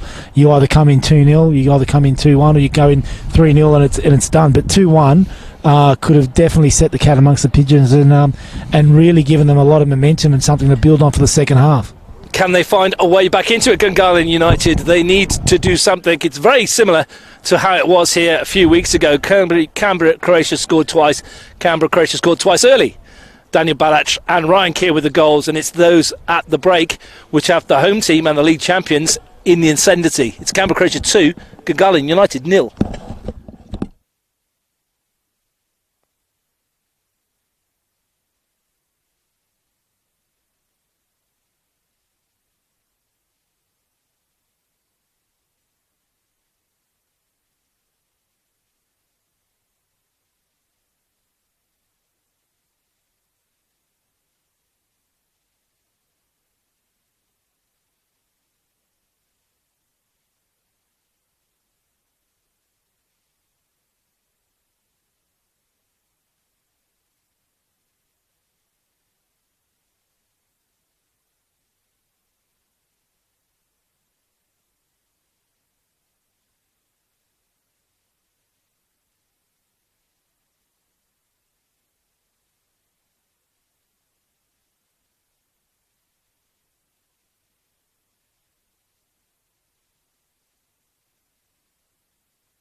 And welcome back to Deakin Stadium for the second half of the NPL Grand Final. It's Canberra Croatia 2, Gungahlin United 0. I'm still Russ Gibbs, and Frank Casier's still Frank Casier. We're just slightly trying to warm up a little bit. We made the decision to walk down one level, and how much difference did that make, Frank? 0. Absolutely 0. So we came back up to put our headphones on because it's warmer. Yeah, the headphones are good. They cover your ears. Keep them ears warm. Shout out to my old man if he's watching in the UK as well. I think he was tuning in this morning. Getting up early doors. There's been a change out there. Anthony Timotheo is joining us. I think Sam Haptamerim has made way. So change for Gungahlin United, not unsurprising really, Frank? No, I mean, to be honest, I was more surprised that Timotheo didn't start. That's obviously just my opinion. And interesting that Sammy Haptamerim is the one that makes way, because he was the one that probably had the best chance for Gungahlin in that first half, right at the end of the half, and could have brought him back into the game. I mean, we talked about moments all season, Russ, and that was a big one, because it brings it back 2-1. He mightn't have even been substitute. He might still be out there and floating on a cloud of air, sort of thing. So, interesting. Timotheo given the chance. Came on to good effect against Tigers last week. It was his through ball that enabled Jeremy Haptamerim to force the save from Jacob Cole, from which Zach Barbatano made it 2-0 and secured Gungalin's spot in this one. No changes for Canberra Croatia. That isn't surprising. All they've got to do is play 45 minutes more like they did in the first half, and a 60th major trophy will be heading across the road into the trophy cabinet. And we spoke about the Canberra Croatia bench before the game, Russ. It actually is working to their favour right at the moment. If you think you've got 3 defenders there that you can pick from, Dean can really lock up shop here. If he can get half an hour into this game and still not be conceding, it's a tall mountain for them to climb, the Gungahlin boys. Early chase for Barac. Laguda came out. It's going to fall for Cole Bataldo here. Had a couple of messages at half-time. Frank Damon Van Putten watching with the referee, suggesting that you perhaps should go hug Bruno Kell over on the fourth official. Keep him warm. Yeah, well, I won't say what I said when I saw the message, but suffice to say, it was all complimentary to Bruno, that's for sure. Punched forward by Walsh as far as Gerbischer. Tony Oliveira tells me he's nice and warm, having pizzas and beers as well, so thanks for tuning in as well, Tony. It must be nearly past Tony's bedtime, mustn't it, Ross? He might be in bed. Isn't he the toast and soup? Sort of in bed by 8:30. Toast soup and a glass of port to wash it all down with. One of our big fans there, Tony Oliveira, and a real icon in Canberra football over a number of years, decades I should say. Cole Bataldo's got the better of Walsh here, and he's driving into the penalty area here. Tried to find Kishta, the ricochet's fallen nicely to him. Picked out Barac, tries his luck, and that's hit Kishta, and could have gone almost anywhere. What it did do was take it wide, and Josh Laguda ran into the post there. Tell you what, Daniel Barac actually had something on that. Probably would have. Sometimes those deflections, obviously we know they can go any which way, but I think Daniel would have liked to have seen where that ended up without the deflection, because he hit it really well. It was a tester, wasn't it? It might have brought Josh Laguda into the game. It wouldn't have made him run into the fence like he just did, though. Probably would have preferred it. It's his ball forward. Gerbischer wins the easy header. Kishta challenges with Timotheo. Fourth for Walsh. Gerbischer nods it down. And as far as Gungahlin. Been a funny game for Josh Laguda, isn't it? He's really had nothing to do except pick the ball out of the net twice. He made that one really good save from Kistas that kept them in the game. At 2-0, yeah. Yep. It's a late challenge, and here's an opportunity now for Gungahlin to load the penalty area, and Jack Green is lolloping towards the far post. Obvious target. We say it every week. Hasn't got on the end of one this year. He tells me he's been the decoy. They need him to stand up as the skipper. Gulewski tasked with the responsibility to deliver into the area. Good one into the 6-yard box. It's come off Gerbischer. Pavlak swings it away. Timotheo's got it all wrong, but he's picked up Bernardo Madrid. Thought about the shot and then twists himself into trouble and gets himself a free kick. Real danger situation, this one. Yeah, he's done really well to get the free kick there and draw the foul there, Philippe. But I don't think the Canberra Croatia boys thought there was much in that. But this is a big moment in the scheme of things, Russ. If they can get themselves back into this game, again, though, even with that long ball into the box, Matty Gerber is we mentioned in the first half, he's like a magnet. He just seems to be clearing everything that comes into that area. Jeremy Habtemariam has placed the ball. Filippo Bernardo Madrid's behind it as well. Gillespie's there as well, Russ. Just behind the pair. Liam Walsh at the least likely, you'd think. Jeremy Habtemariam fancies it and hits it straight into the wall. Came off of Ryan Keir. Tall wall, isn't it? And couldn't get over the top of Ryan Keir. Some could say it's a Croatian-built wall. Russ is going to stay there for be nice and strong. Round of applause for Ryan Keir. He's been saving that all season. Bernardo Madrid slides it into the gap, and here's an opportunity, but the flag has gone up. I think, Frank, at the end of the season, that's the best one you've done all year. I haven't been trying.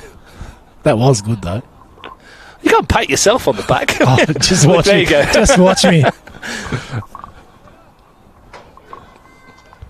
Better start, though, to the second half, 5 minutes in for Gungahlin. And you'd expect it. What's Canberra Croatia's thought process right now? Do they stick with what they're doing? Do they keep attacking, or do they drop deep? Or does that come subconsciously? They've got to keep on playing. They can't just sit, because there's too much quality out there in the black and white to just allow them to dictate possession and territory. So they've got to play. The Canberra Croatia have to play, and it's in their nature to play. Good ball, Green. Find John, and he's brought it down.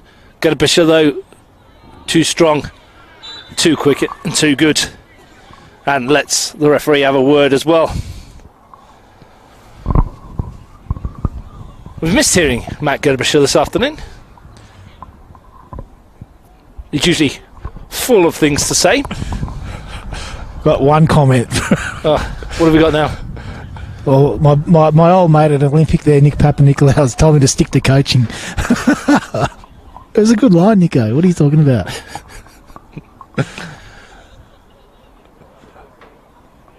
No future in stand-up for you. You've got the microphone and the gear, mate, and the suit. Just need the actual material now. Towering header from Big Green. header, wasn't it? Timotheo, wide to Gillespie. Clips it down the line, but Michael John has given that one up. I should actually say a big g'day to the Papanikolaous, Theo and Nick, being big parts of the work that I've done. I've completed Olympic there for a number of years, and they've always been great supporters. Good blokes as well, except for the fact that Theo supports Liverpool. Well, they both do. Do they? Oh dear, they've gone down in my estimation now. I thought Nick was the best Papanikolaou, but now they're just as bad as each other. Brown's ball forward. Good win again from Green. Oida stretches, can't keep it in play. We've said it before, Frank, and it's a cliche, but the next goal really is crucial, isn't it? As you mentioned just before half-time. Yeah, and it was really important that Gungahlin didn't concede. 3-0, they're out of sight. Good ball that, and Gillespie's got in behind here. He's got Michael John at the near post. Gillespie fires it across goal, and good hands, Sam Brown. But they're getting in, which they didn't do in the first half. They're getting in, but the end product, they've really let themselves down, haven't they, Ross? Even then, Gillespie had players running in, probably just snatched at it a little bit. Could have just rolled that across the face of the goal. Sorry, I was going to say Kishta wins a free kick. But yeah, that's Gillespie. His first touch was immaculate there, and then just put on the afterburners. Oida chips it into the air. Here's Barac looking for another. Couldn't get enough on the header. Quality ball there from Nico Oida. Daniel Barac probably was better served trying to go across the goalkeeper there into that far post and heading it the way it came, but he went near post, didn't get enough purchase on it, and it was a very easy save in the end. Oida with the old pitching wedge, clipping it to the back post. And he did that at pace too, so obviously he's running at full pace, managed to compose himself and pitch that to the far post, and really picked out Daniel Barac really well there. Milicevic looks for the run of Bernardo Madrid, but Gerber had spotted it. Here's Barac who opened the scoring, given a huge amount of space, and he's found Pavlak, And he's off and running. Milicevic has come across and Pavlak decides he'll settle for the corner. Yeah, Canberra Croatia always look good when their defenders, or their fullbacks, I should say, Russ, start overlapping. The Jordan Lambs and the Pavlaks over the years have always chimed in and become that extra man in attack and really made a big threat to any opposition defence. Kishler with the corner. Cluster of red shirts on the far post. And again, every Gungahlin player in the defensive area. Kishler swings it in. Nodded clear by Griffiths. And as far as Greenwich. Colbertaldo. Lamb with the up and under. Balach wins the header.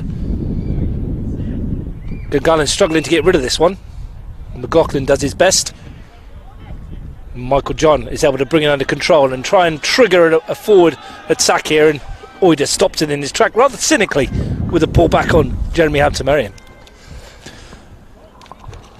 Yep, and that's the thing, Ross. You know, that's Canberra Croatia can do that all night now. Unless they start picking up cards, they're in a pretty good position where they can just break up attacks and get their numbers behind the ball. Lachlan Griffiths. Slide rule ball for Michael John, but he can't get it under control. There's 3 red shirts around him. And Kishta brings Colbertaldo into it. Balac has got half a yard on Milicevic if you can find him. That's where it's aimed. Balac to Kishta. Walsh stayed close. Looks for John. Been a thankless task for Michael John up against Nick Bolas and Matt Goodabashir this evening. Good win, Milicevic. Colbertaldo. Oida helps it on its way and picked off by Green, and now he can stretch those long legs. Oida's tracking him every step of the way though, and gets in there ahead of Gillespie. Yeah, took a calculated risk there, Jack Green, to try to intercept that pass. It would have been 2-on-1, and if he did miss out, the gates were pretty much open there for Canberra Croatia. But just again, his reading of the game defensively is just outstanding, and he obviously started the next attack from his intercept. Green's flick looks for Hampton-Marion. Couldn't keep it in play. But again, the person making that tackle on Jack Green when he does get forward is Nico Oida. He's doing it at both ends of the park, and he's been doing it at both ends of the park all season, Russ. He's and I know I talk a lot about him, but he's just been that good. They hand out the Man of the Match awards after these things, Frank, and they generally give it to the players that score the goals, don't they? But Nico Oida would be up there for you? He would, yeah. Colbertaldo's been good. Gervis has been good. Sneaky little handball there from Daniel Colbertaldo.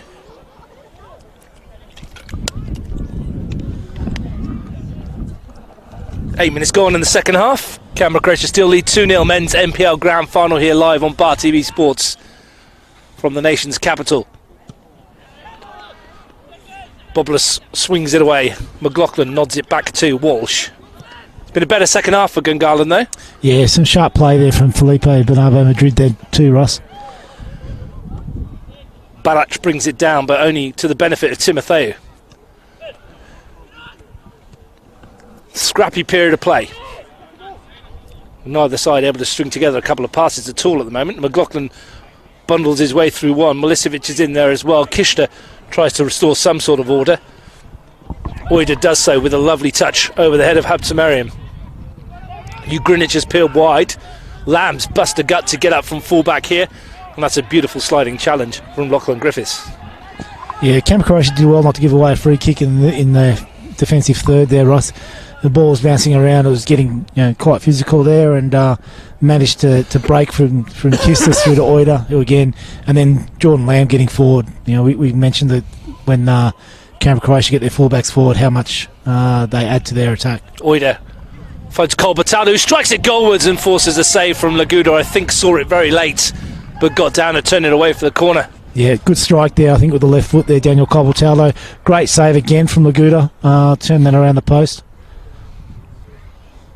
And again, everybody in a black and white shirt is back in the area with that zonal marking. No one picking up the Canberra Croatia players, 4 of which are in the box. Pavlak making it 5 now. Ugrinic swings it in. Griffiths won the header. Kishta with the volley, and it wasn't too far away. Hit it well. Just wondering whether Gungahlin just start chancing their arm a little bit now, Russ. They've got, like you said, there's 4 Canberra Croatia players in the box against pretty much 11 Gungahlin players. Do they start rolling the dice and leaving 1 or 2 forward and hopefully hit them on the break? Well, they're basically conceding possession, aren't they? This is a nice little move, though. It's all very well winning the clearance for the corner if it's just going to come straight back again. That's a good ball, and Ugrinic, and out because Kamalaguda a long way from home. Ugrinic has got there, the race is on, and Green wins it ahead of Barac. Bernardo Madrid does well to keep it in play. Well, Jason Ugrinic, if you got a bit more on that, could have killed this off. Here's Timotheo. Gerbischer says you're going nowhere. Habtemariam runs into Daniel Colbertado, who looks to put Ugrinic in here. Jason Ugrinic, real chance for Ugrinic. Laguda to the rescue again. Josh Laguda keeping his team in this one. Fantastic save there from Laguda, but great little ball there from Daniel Colbertado coming off the back of a big challenge there from Matty Gerbischer. It's really starting to open up now, Russ. I think we've got 30-odd minutes now where we can just start seeing things happen. Gungahlin will obviously throw men forward, but this opens the door for Canberra Croatia to hit them on the break. Chances to put this game to bed. Wasted by those in red. Kishta finds Colbertaldo. Gaps opening up again. Barac peeled away to the left. He'll do well to keep that in. Stretching, and has he kept it in? I think he might have. No, he hasn't. Nathan Shakespeare says no. Yeah, you can see Colbertaldo is now starting to find pockets of space for us. Tommy McLaughlin's is getting forward a little bit more, which pretty much leaves Liam Walsh on his own as that defensive type midfielder, which Timotheo's moved forward, more forward or more advanced in that midfield role. Habtemariam's more advanced. Gillespie's out on the left now, so just a bit of a reshuffle for the Gungahlin pack by the looks of things. That wind has died significantly as well from the first half. Green can't play it through because Oida's heel's in the way. Colbertaldo has it. Oida finds Ugrinic, and he looks for the return pass, and he's going to get on the end of it here. Jack Green back to Shadow. Trying to make life difficult for Nico Oida, who's got away from him brilliantly. Can he pick out the ball? He can't. All he's done is create a counter-attack for Gungahlin United, who are 4 against 5 here. Timotheo, and it's not a good ball. And Pavlak, his touch wasn't good either. Yeah, Nico Oida's head went straight to into his hands after that last cross. Just tried to pick someone out by cutting it back and hitting it hard, but he just got under it a bit, and that presented an opportunity for Gungahlin to go on the break. Gulevski looking to run at Lamb and get in field. Goes past one. Might fall for Habtemariam, who drives on goalwards, and Sam Brown got a touch on that. Decent save from the goalkeeper. Honestly, Russ, I don't think Gungahlin are out of this. I think if anyone's watching at home and you think this is home and hosed, I just fancy like the next goal is just, obviously we've spoken about it, but the next goal is just critical. It either is going to underline Canberra Croatia as champions of the season, or it's going to bring Gungahlin, with momentum and confidence back into this game in a big, big way. Gillespie's wandered over to this near side to take the corner. What's happening here? Substitution, I think.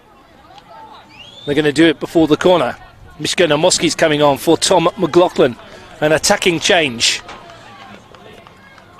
The second change. Mishka Namoski more of a left-sided player. That might mean Gillespie coming in field a bit. I'd leave Josh one-on-one with a defender if I was Marcel. I think he's really starting to get into the game now. They've gone short again. Habtemariam back to Timotheo, lifts it into the danger area. Panic through there, but Pavlak made sure that it wasn't too bad. Lifted back in towards the far post. Gerbischer's nod down, and it's hit Pavlak, and there's a big shout for a penalty for a handball against Ivan Pavlak. And they're still asking the question.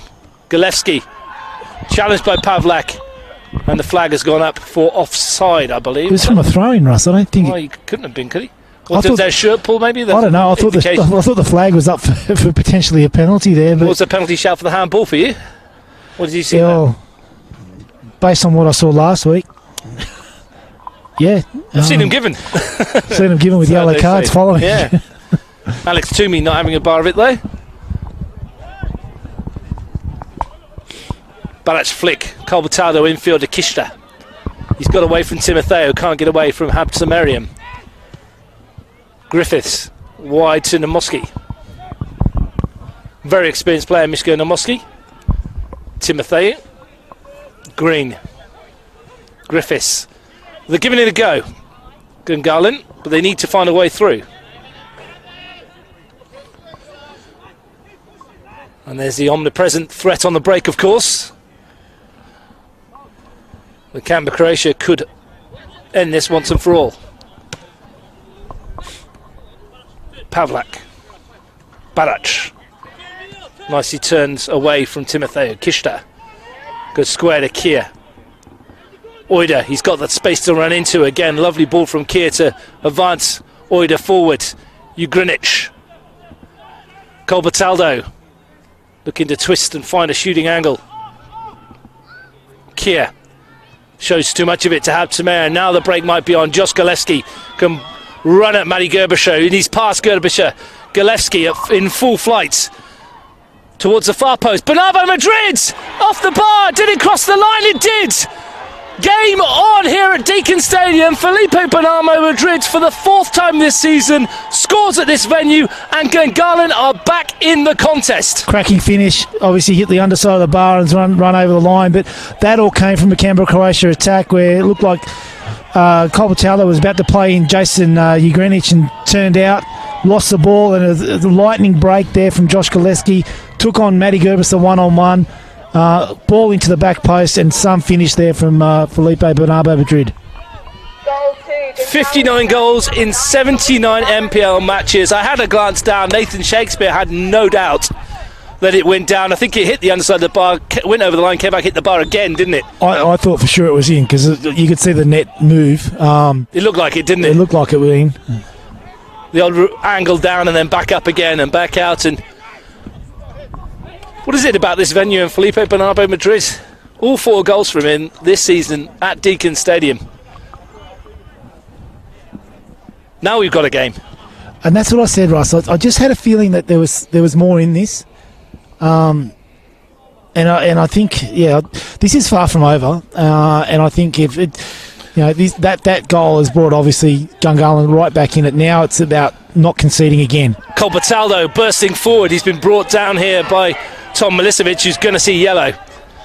Well, Colby could have run a little bit further and maybe fell on in the box. It's a bit cynical of you. He was going to fall. Well, it's what the game needed, though, wasn't it, Frank? From a neutral point of view, a Gungahlin goal gives us 25 minutes for them to find a way back into it. Then it might be extra time and penalties. Well, we saw it last year. Not last year. Well, yes, last year in the prelim when they played Olympic, they kept themselves in the game even though they were getting dominated, and then they managed to get that one led to 2, and all of a sudden they're in the grand final and winning it 5-0. So Kishta over the free kick, goes for goal, into the wall, goes around the back to swing it in. It's been nodded clear. Now John sends it forward, but there's no one here in a Gungahlin shirt. It's easy for Gerbischer. Now under pressure from Bernardo Madrid, who's got a foot on it. Jordan Lamb's back covering. All of a sudden there's a few cracks appearing in this Canberra Croatia defence. Well, the energy's lifted now from the black and whites, and led by Felipe Bernardo Madrid. He's a quality player. He's done this for a long time over not just in Canberra but in NPL in Melbourne, and he's lifted, and so is the rest of the Gungahlin side. And significantly, I think that the lift from Galevsky moving out to the left is another big factor in this. Pavlak, Habtamariam chasing after him. Pavlak's got away. Kishta. Oida. Look back at the chances that Canberra Croatia have wasted, and Laguda's made some good saves. Was that opportunity for Ugrinic to finish it off? Not long before that goal. Just wondering if Alex Toomey might have a word to Jeremy Habtamariam. Next opportunity for that tackle on Pavlak. A few words here as well, and Ryan Keir's not happy with that, with Felipe Bernardo Madrid, and this is that little bit of undercurrent we saw a few weeks ago. Surprise, Matty Gillis is the first one over there. Well, Felipe Bernardo Madrid, I think it was, who had some words to say. He's got himself a yellow card. I'd be massively surprised whoever came in didn't get one. Was that Ryan Keir?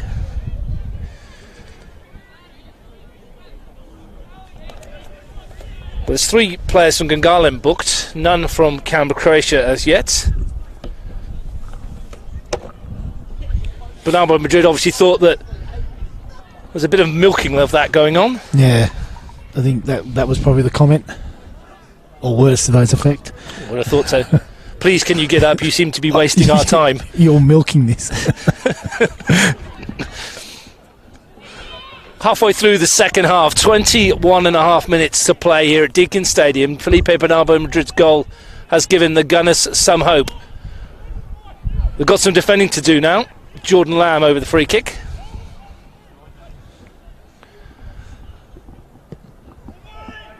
Keir the target, wins it well. Might come for you, Greenwich. Walsh, happy to get rid of it. Substitution, Ross.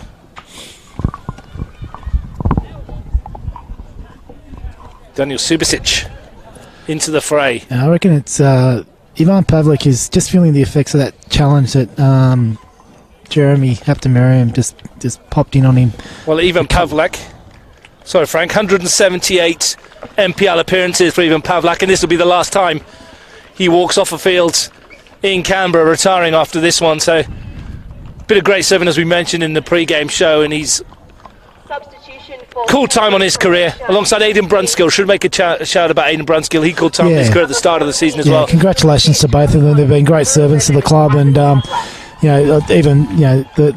applause has been led by Matty Gerber. So to see his old mate Ivan Pavlik leave the field for the last time, and for a gentleman of the game, and you don't want to sort of bag out or pick one team to win, but it'd be befitting to see him lift the trophy at the end of the season. Well over 200 games in all competitions for Ivan Pavlik, well over 300 for Aidan Brunskill, half a century of appearances for Canberra, Croatia, retiring this season. So shout out to both those boys who've been wonderful servants to the game in the capital region. Daniel Subasic has dropped into a left back position.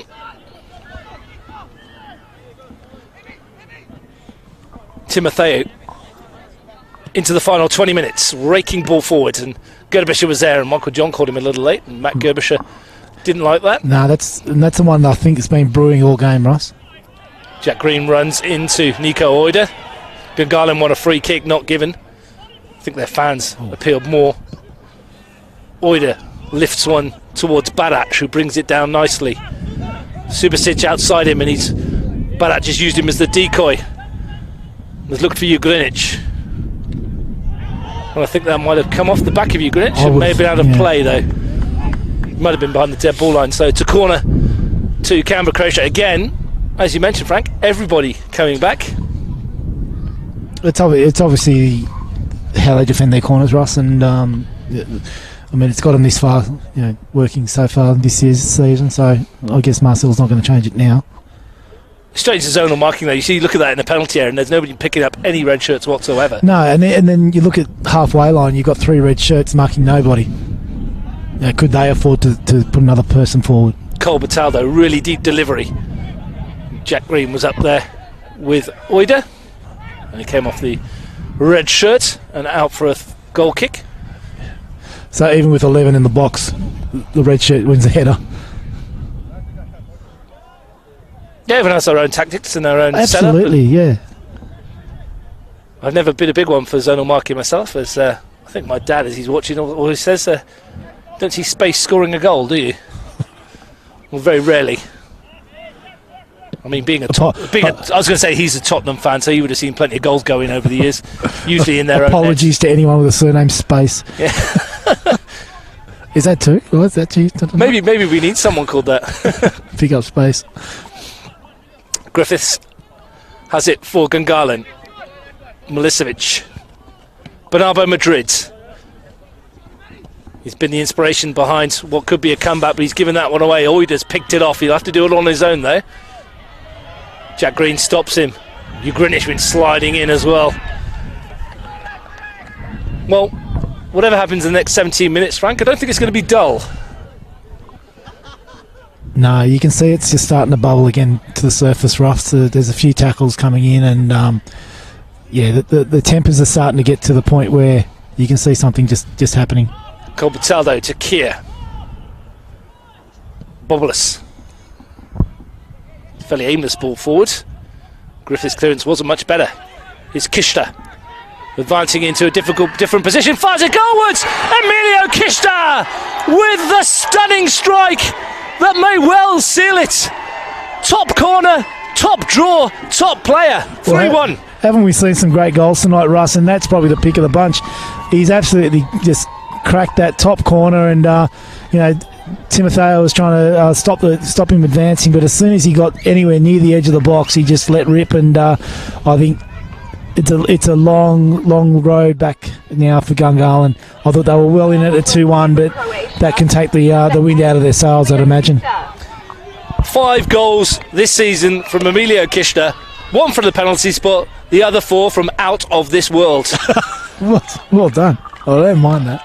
Brilliant strike from Kishta into the top corner. Not unearthly for Josh Laguda, and Gungahlin have it all to do again.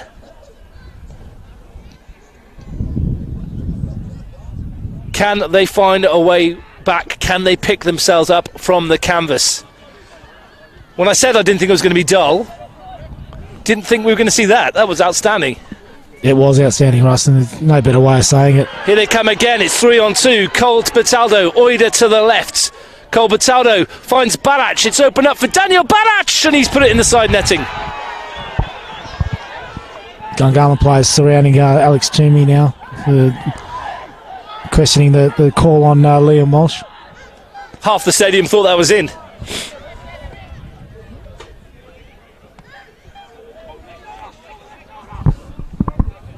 Namoski, Habtemariam,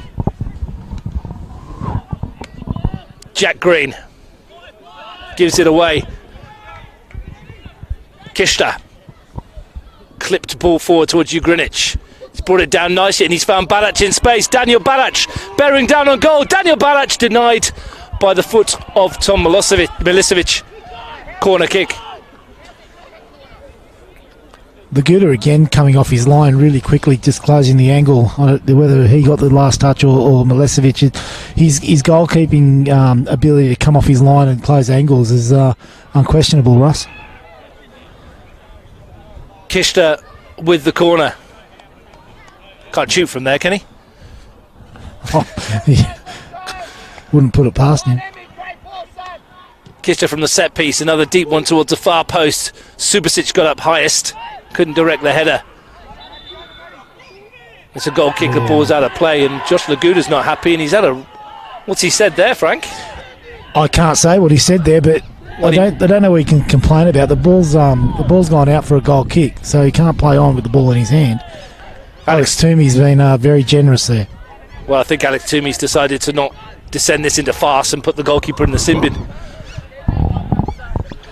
I'm sure there's some players around town. Probably. Well, everybody else has got one this year, I guess.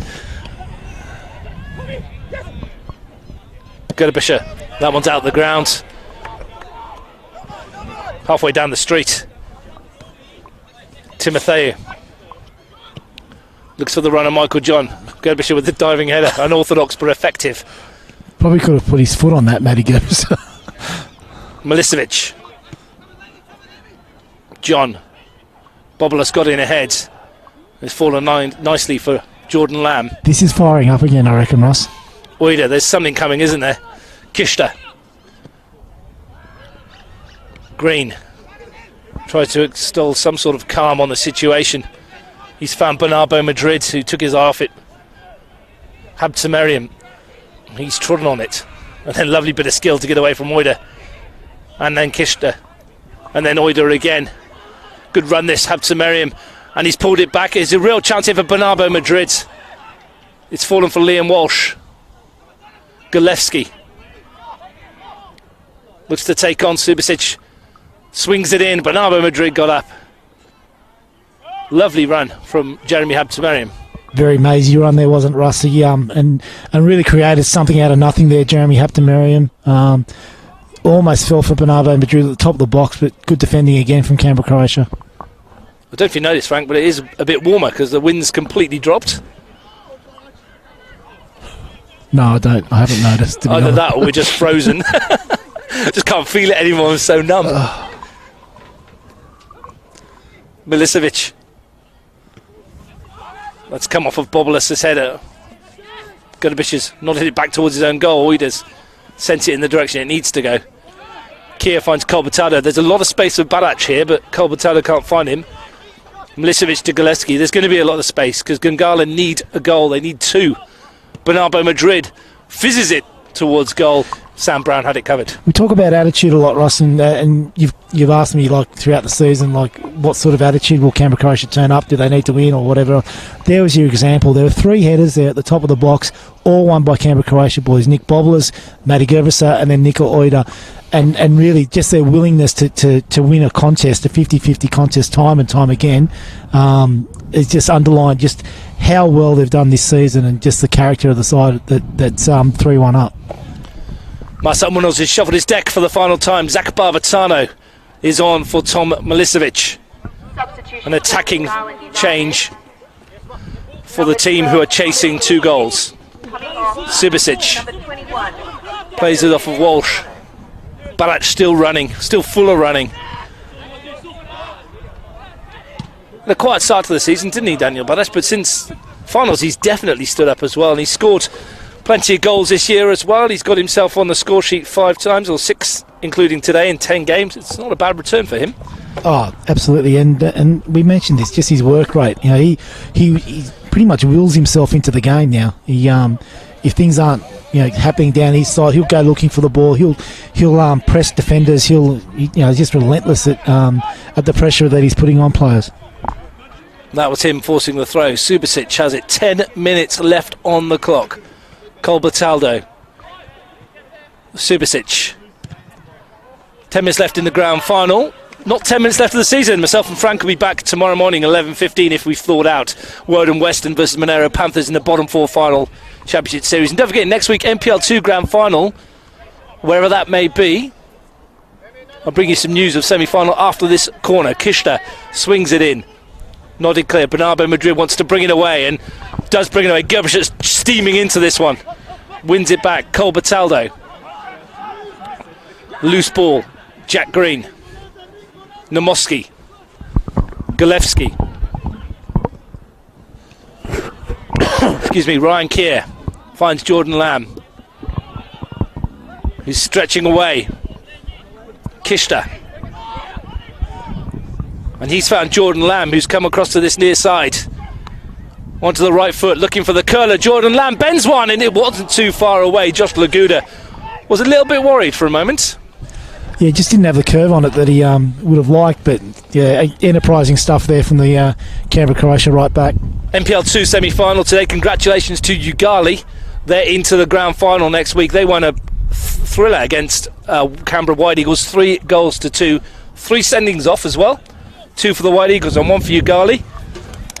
Yeah, that's obviously a big result. And Gungahlin, pretty much a lot of the boys that were Riverina Rhinos over the last few years. And, Gungahlin have been around for a number of years, Ross. It's really nice to have them in that competition. And they'll be one of the teams that next year will be lining up and looking for promotion.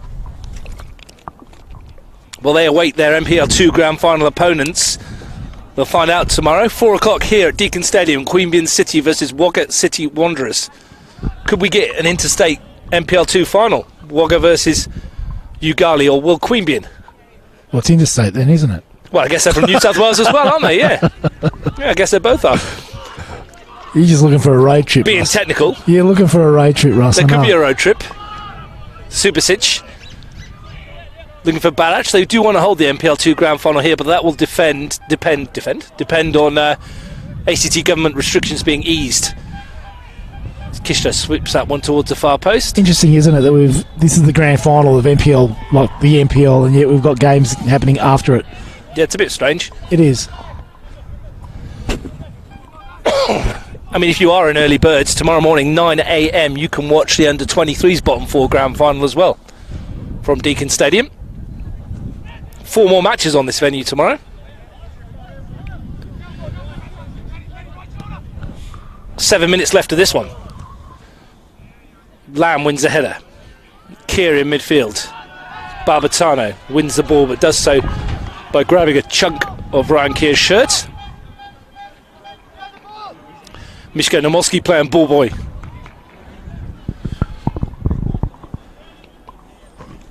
Be interested to see. We mentioned Pavlak and Brunskill hanging the boots up. Whether there's anyone else, maybe in the black and white shirts, that might be in the same situation. They're generally pretty young, but you probably look at Miško and think more about how long he's been playing and whether or not he has the desire to go around again. When I spoke to him earlier in the year, he seemed to indicate that he did want to go around for another year. I think this whole group really want to have a bash at the FFA Cup if they can, depending on where we are in terms of the situation next year. That could be a big question mark next year as well. We'd have to see it back. Green, they'd have to win the local comp first, of course, the local cup competition. Barbatano, that's never a given, particularly if this Canberra Croatia side continue where they've left off, and no doubt Dean Greenwich will be looking to some areas where he can build on this. Yeah, and absolutely. I know that players have already been receiving phone calls about next year, and just talking around the traps to some of the boys around what they're thinking of doing. Clubs are very active in looking at transferring players. Here's Cole Bataldo. The fourth would really kill it off. Balac, Subasic up against Walsh. He's offside, yep. Flag goes up. Into the final 5 minutes plus stoppage time. Gungahlin needing 2 goals to force extra time here. You would say it's unlikely, and yet we've been in this situation with Canberra Croatia throughout the year, and we've seen them score 2 goals in the last 2 minutes of stoppage time to win a match. Yeah, different circumstances, Ross, and to be honest, at 2-1 I actually thought this could be a really interesting last sort of 20 odd minutes, because Gungahlin were definitely on the front foot and their energy levels had obviously increased, and you could see them, they were really buzzing around the park. The third goal's really just taken the life out of the game a little bit. Swung into the area, might fall for Barbatano here. Tries his luck. Worth an effort, didn't quite get enough dip on the shot to test Sam Brown, who will take his time, no doubt.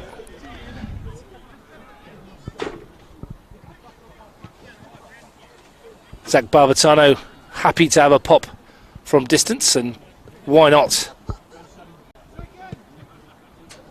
Have to do a little better than that to test Brown, though. Balac. Uida striding away, and Habsamayim is penalised. Gee, that was a tough call on Jeremy, I thought, that time. Yeah, pleading that he got the ball. Seemed a fair bit of ball in that, didn't there? Oh, there's a lot, I thought. Matt Gerbischer having his say. Don't know where you're coming up with this idea that the weather had gotten better, or temperature had gotten well, more. It felt like it had. I swear to God, it feels like it's just dropped 3 degrees in the last 5 minutes. Me. Yeah, it's certainly got colder again. You Greenwich over this free kick. Subasic with a header. Balac spinning, swinging it into the box, but Laguda has it, and real sense of urgency for Josh Laguda to get his team on the front foot with 3 minutes to play. Jack Green looking for Barbatano. Namoski. Green.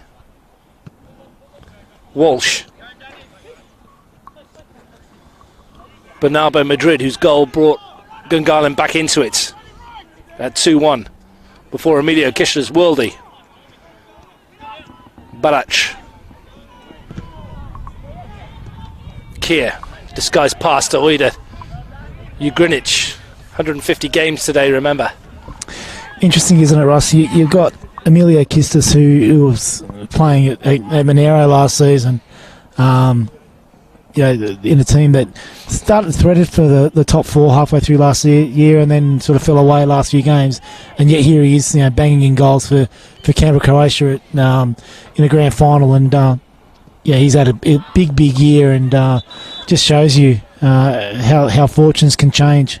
Jeremy Habtemariam, there we go. Here's a temporary dismissal out of your shop there on the halfway line. He's had too much to say to the referee, and he will go to the naughty chair, as I like to call it, and for the final minutes of the game. Another 10 minutes in the sin bin with a minute to go. Yeah, minute and a half plus whatever stoppage time Alex Toomey sends Jeremy Habtemariam to the sin bin.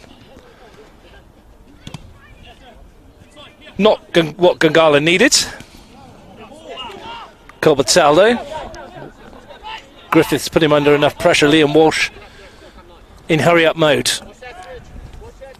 He's going to have to wait, though, for Canberra, Croatia to make a change, because Marko Vrkic is going to get a run for Jason Ugrinic. As I mentioned, Ugrinic, 150th NPL appearance, couldn't cap it with a goal, but he's played his part, had his chance. Always feel for and welcome to the game, Marko Vrkic, but always feel for the person who doesn't get on the field. So I reckon, knowing Dom Giampaolo, he probably would have just said to Dean, put on Lolo and give him the run. And it's a big call from Giampaolo if that's what he's done. But I imagine that's probably what he has done. Well, they've still got one more up their sleeve. Oh, do they? They could bring Michael Pocci on as well. Okay. Or Giampaolo, of course. So Dom will probably come on, and here's Oida on the break. Vrkic's first involvement. Steps in field. Marko Vrkic off on a run. Walsh got rid of it. Barbatano wins his team a throw. Green.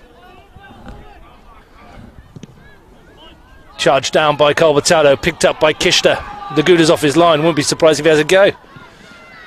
Colbertaldo, we're into stoppage time at the end of 90 minutes. Ryan Keir. Barach. Turns on the afterburners to get away from Walsh. Barach. Big appeal for handball against Lachlan Griffiths. Not given. He looked quite guilty, didn't he? Oh, yeah, that looked... Timotheus got away from Colbertaldo. But, yeah, that looked like a fortunate break there for Gungahlin, to be honest. Namoski. Bernardo Madrid. Cuts inside. Still going Bernardo Madrid. Good tackle that from Nico Oida, and he can perhaps bring it away again. Barach is in acres of space. If he can find him on this near side, he can. Kishta has suddenly found a bit of extra energy to get forward. Barach can't get it past Jack Green. Colbertaldo sliding into this one, and he's got it. Barach. Space for Lamb. Oida on the top of the box. Jordan Lamb's off to the corner. He had no one to play. Kiss has said, I think, spent all these petrol tickets there, Ross. Green tried to get it forward. Griffiths penalised for handball on that occasion. And Canberra, Croatia look like they are doing the double. They look like they're getting their 60th major trophy in their illustrious and storied history. And to be honest, Russ, no one could begrudge them on the back of this season. They've they've gone through undefeated. They've faced every challenge and stood up to it. And hats off to Dean Ugrinic and his boys. They should be very proud of themselves this year. Subasic in the corner. Michael John back with him. Anthony Timotheo back there to help as well. Goal kick, Gungahlin United. Josh Laguda tries to give his team some momentum, some impetus. And it's looking like a lost cause. Timotheo. Walsh. Griffiths. Walsh. Green. Plenty of black and white shirts to aim for. Barbatano beats Gerbisher in the air. Might come from Michael John here in the penalty area. Tries to fight his way through. Strike comes in from Bernardo Madrid. Blocked by Bobulus. Good numbers. Here comes Oida, and Kishta's in behind. Oh, he's let it run. It's an open goal for Balac. If he can find it, he can't. Somehow, Laguda makes a save. The flag did go up anyway. And obviously, Daniel Balac knew that. It's funny. It's funny. The missed ball from Kisters. It wasn't a dummy. It was just a missed ball. Really presented a great opportunity for Balac. It's outstanding dummy. What are you talking about, Rick? It's Alex Toomey blows the final whistle. Canberra, Croatia, defensively solid, full of goals. They've done the double, and as you said, Frank, very worthy of it. Yeah, look, you always can toss up the who deserves to win grand finals and things like that. But over the course of the season, I'm actually really happy to see the side that's been dominant all year actually take out the grand final. It's the way it should be, and Gungahlin will regroup after this and come back and probably look to be stronger next year. But there's obviously a few teams now that will be looking at Canberra, Croatia as a benchmark and saying they're the team we need to knock off next season. Gave themselves too much to do, didn't they? Daniel Balac and Ryan Keir with goals inside the first 16 minutes, and from then on you're staring down the barrel. Yeah, absolutely, Russ. It's a long climb back if you're 2-0 down in a grand final, and it's never easy. And look, they had opportunities. I think if Sammy Haptamarian pulls that back to 2-1 just before half time, potentially that goal from Felipe would have been the equaliser. And they would have had even more momentum coming back from 2-0 down. That would have really given them a big opportunity to go on with it. Thanks for joining me again this evening, Frank. Looking forward to one more chat with you tomorrow. It's been a great season as far as the top four has been concerned, hasn't it? And we've got worthy champions. Yeah, I think we do. And congratulations to both sets of players and both clubs. Obviously they're both really proud clubs, and they've done really well. And we've got Gungahlin who won the grand final last year, and now we've got Canberra, Croatia, who were the dominant force all season. Don't forget, tomorrow morning, 11:15, myself and Frank here, Woden Western versus Monero, Panthers in the bottom four final series. But for the top four final series and for the grand final, for the 60th time in their career, Canberra, Croatia will lift a trophy. Daniel Balac's bullet header and a thundering strike from Ryan Keir gave Canberra, Croatia a 2-0 lead. Felipe Bernardo Madrid with a quality goal to pull one back for Gungahlin United. But fittingly, it finished with a world-class strike. Emilio Kishta wrapping one in the top corner from range to bring the trophy back to Canberra, Croatia, and back to Deakin Stadium for the first time since 2018. The final score, Canberra, Croatia 3, Gungahlin United 1.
Ladies and gentlemen, if you could please gather round for a short presentation.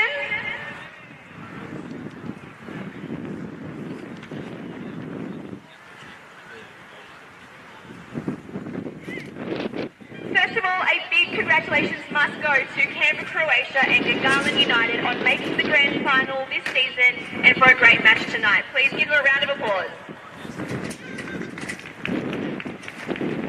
We'd also like to congratulate the referees on the excellent job they've done both today and throughout the season. The referees for today's grand final were Alex Toomey, Alex McConaughey, Nathan Shakespeare and Bruno Kell.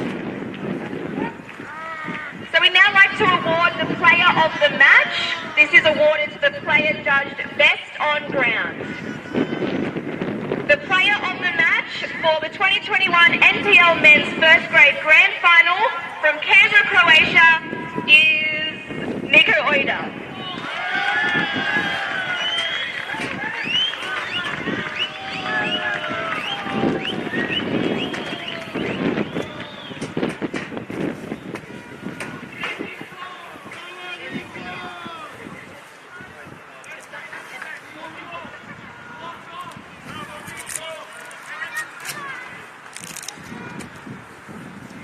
I'd now like to call up the captain of Gungahlin United, Jack Green, to say a few words.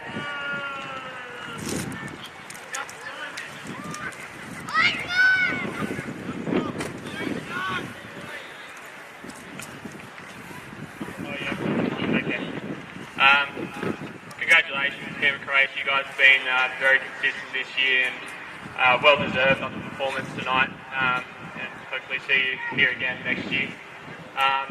Appreciate all our boys. It's been up and down season, but we'll come back next year fighting, and we appreciate the community from both Gungahlin and Deakin coming out tonight. We appreciate your support always. Thanks. Big round of applause for our runners-up, Gungahlin United. And now for the champions of the 2020 NPL1 Men's First Grade Final, I would like to call forward the captain of Canberra, Croatia, Matthew Gervesa.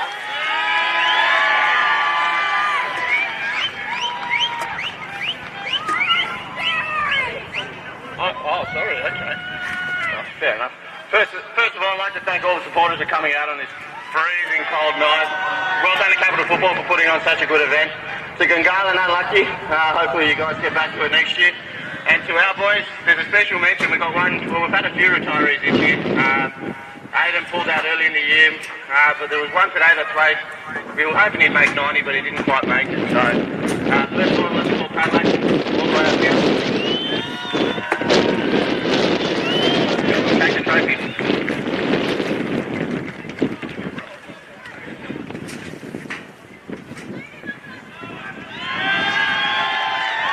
Congratulations to our 2020 NPL1 champions, Canberra, Croatia.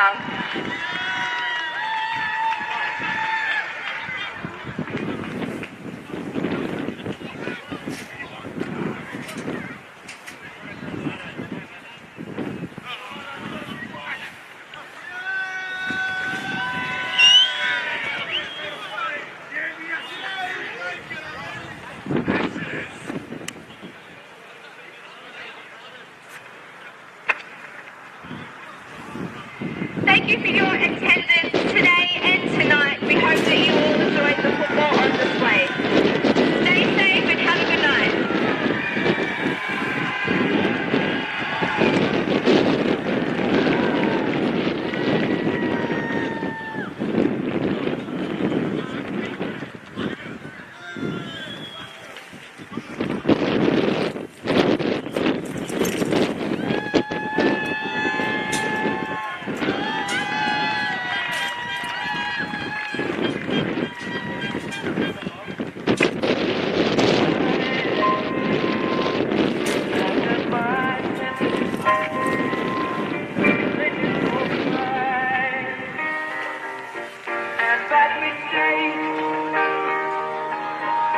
Made a few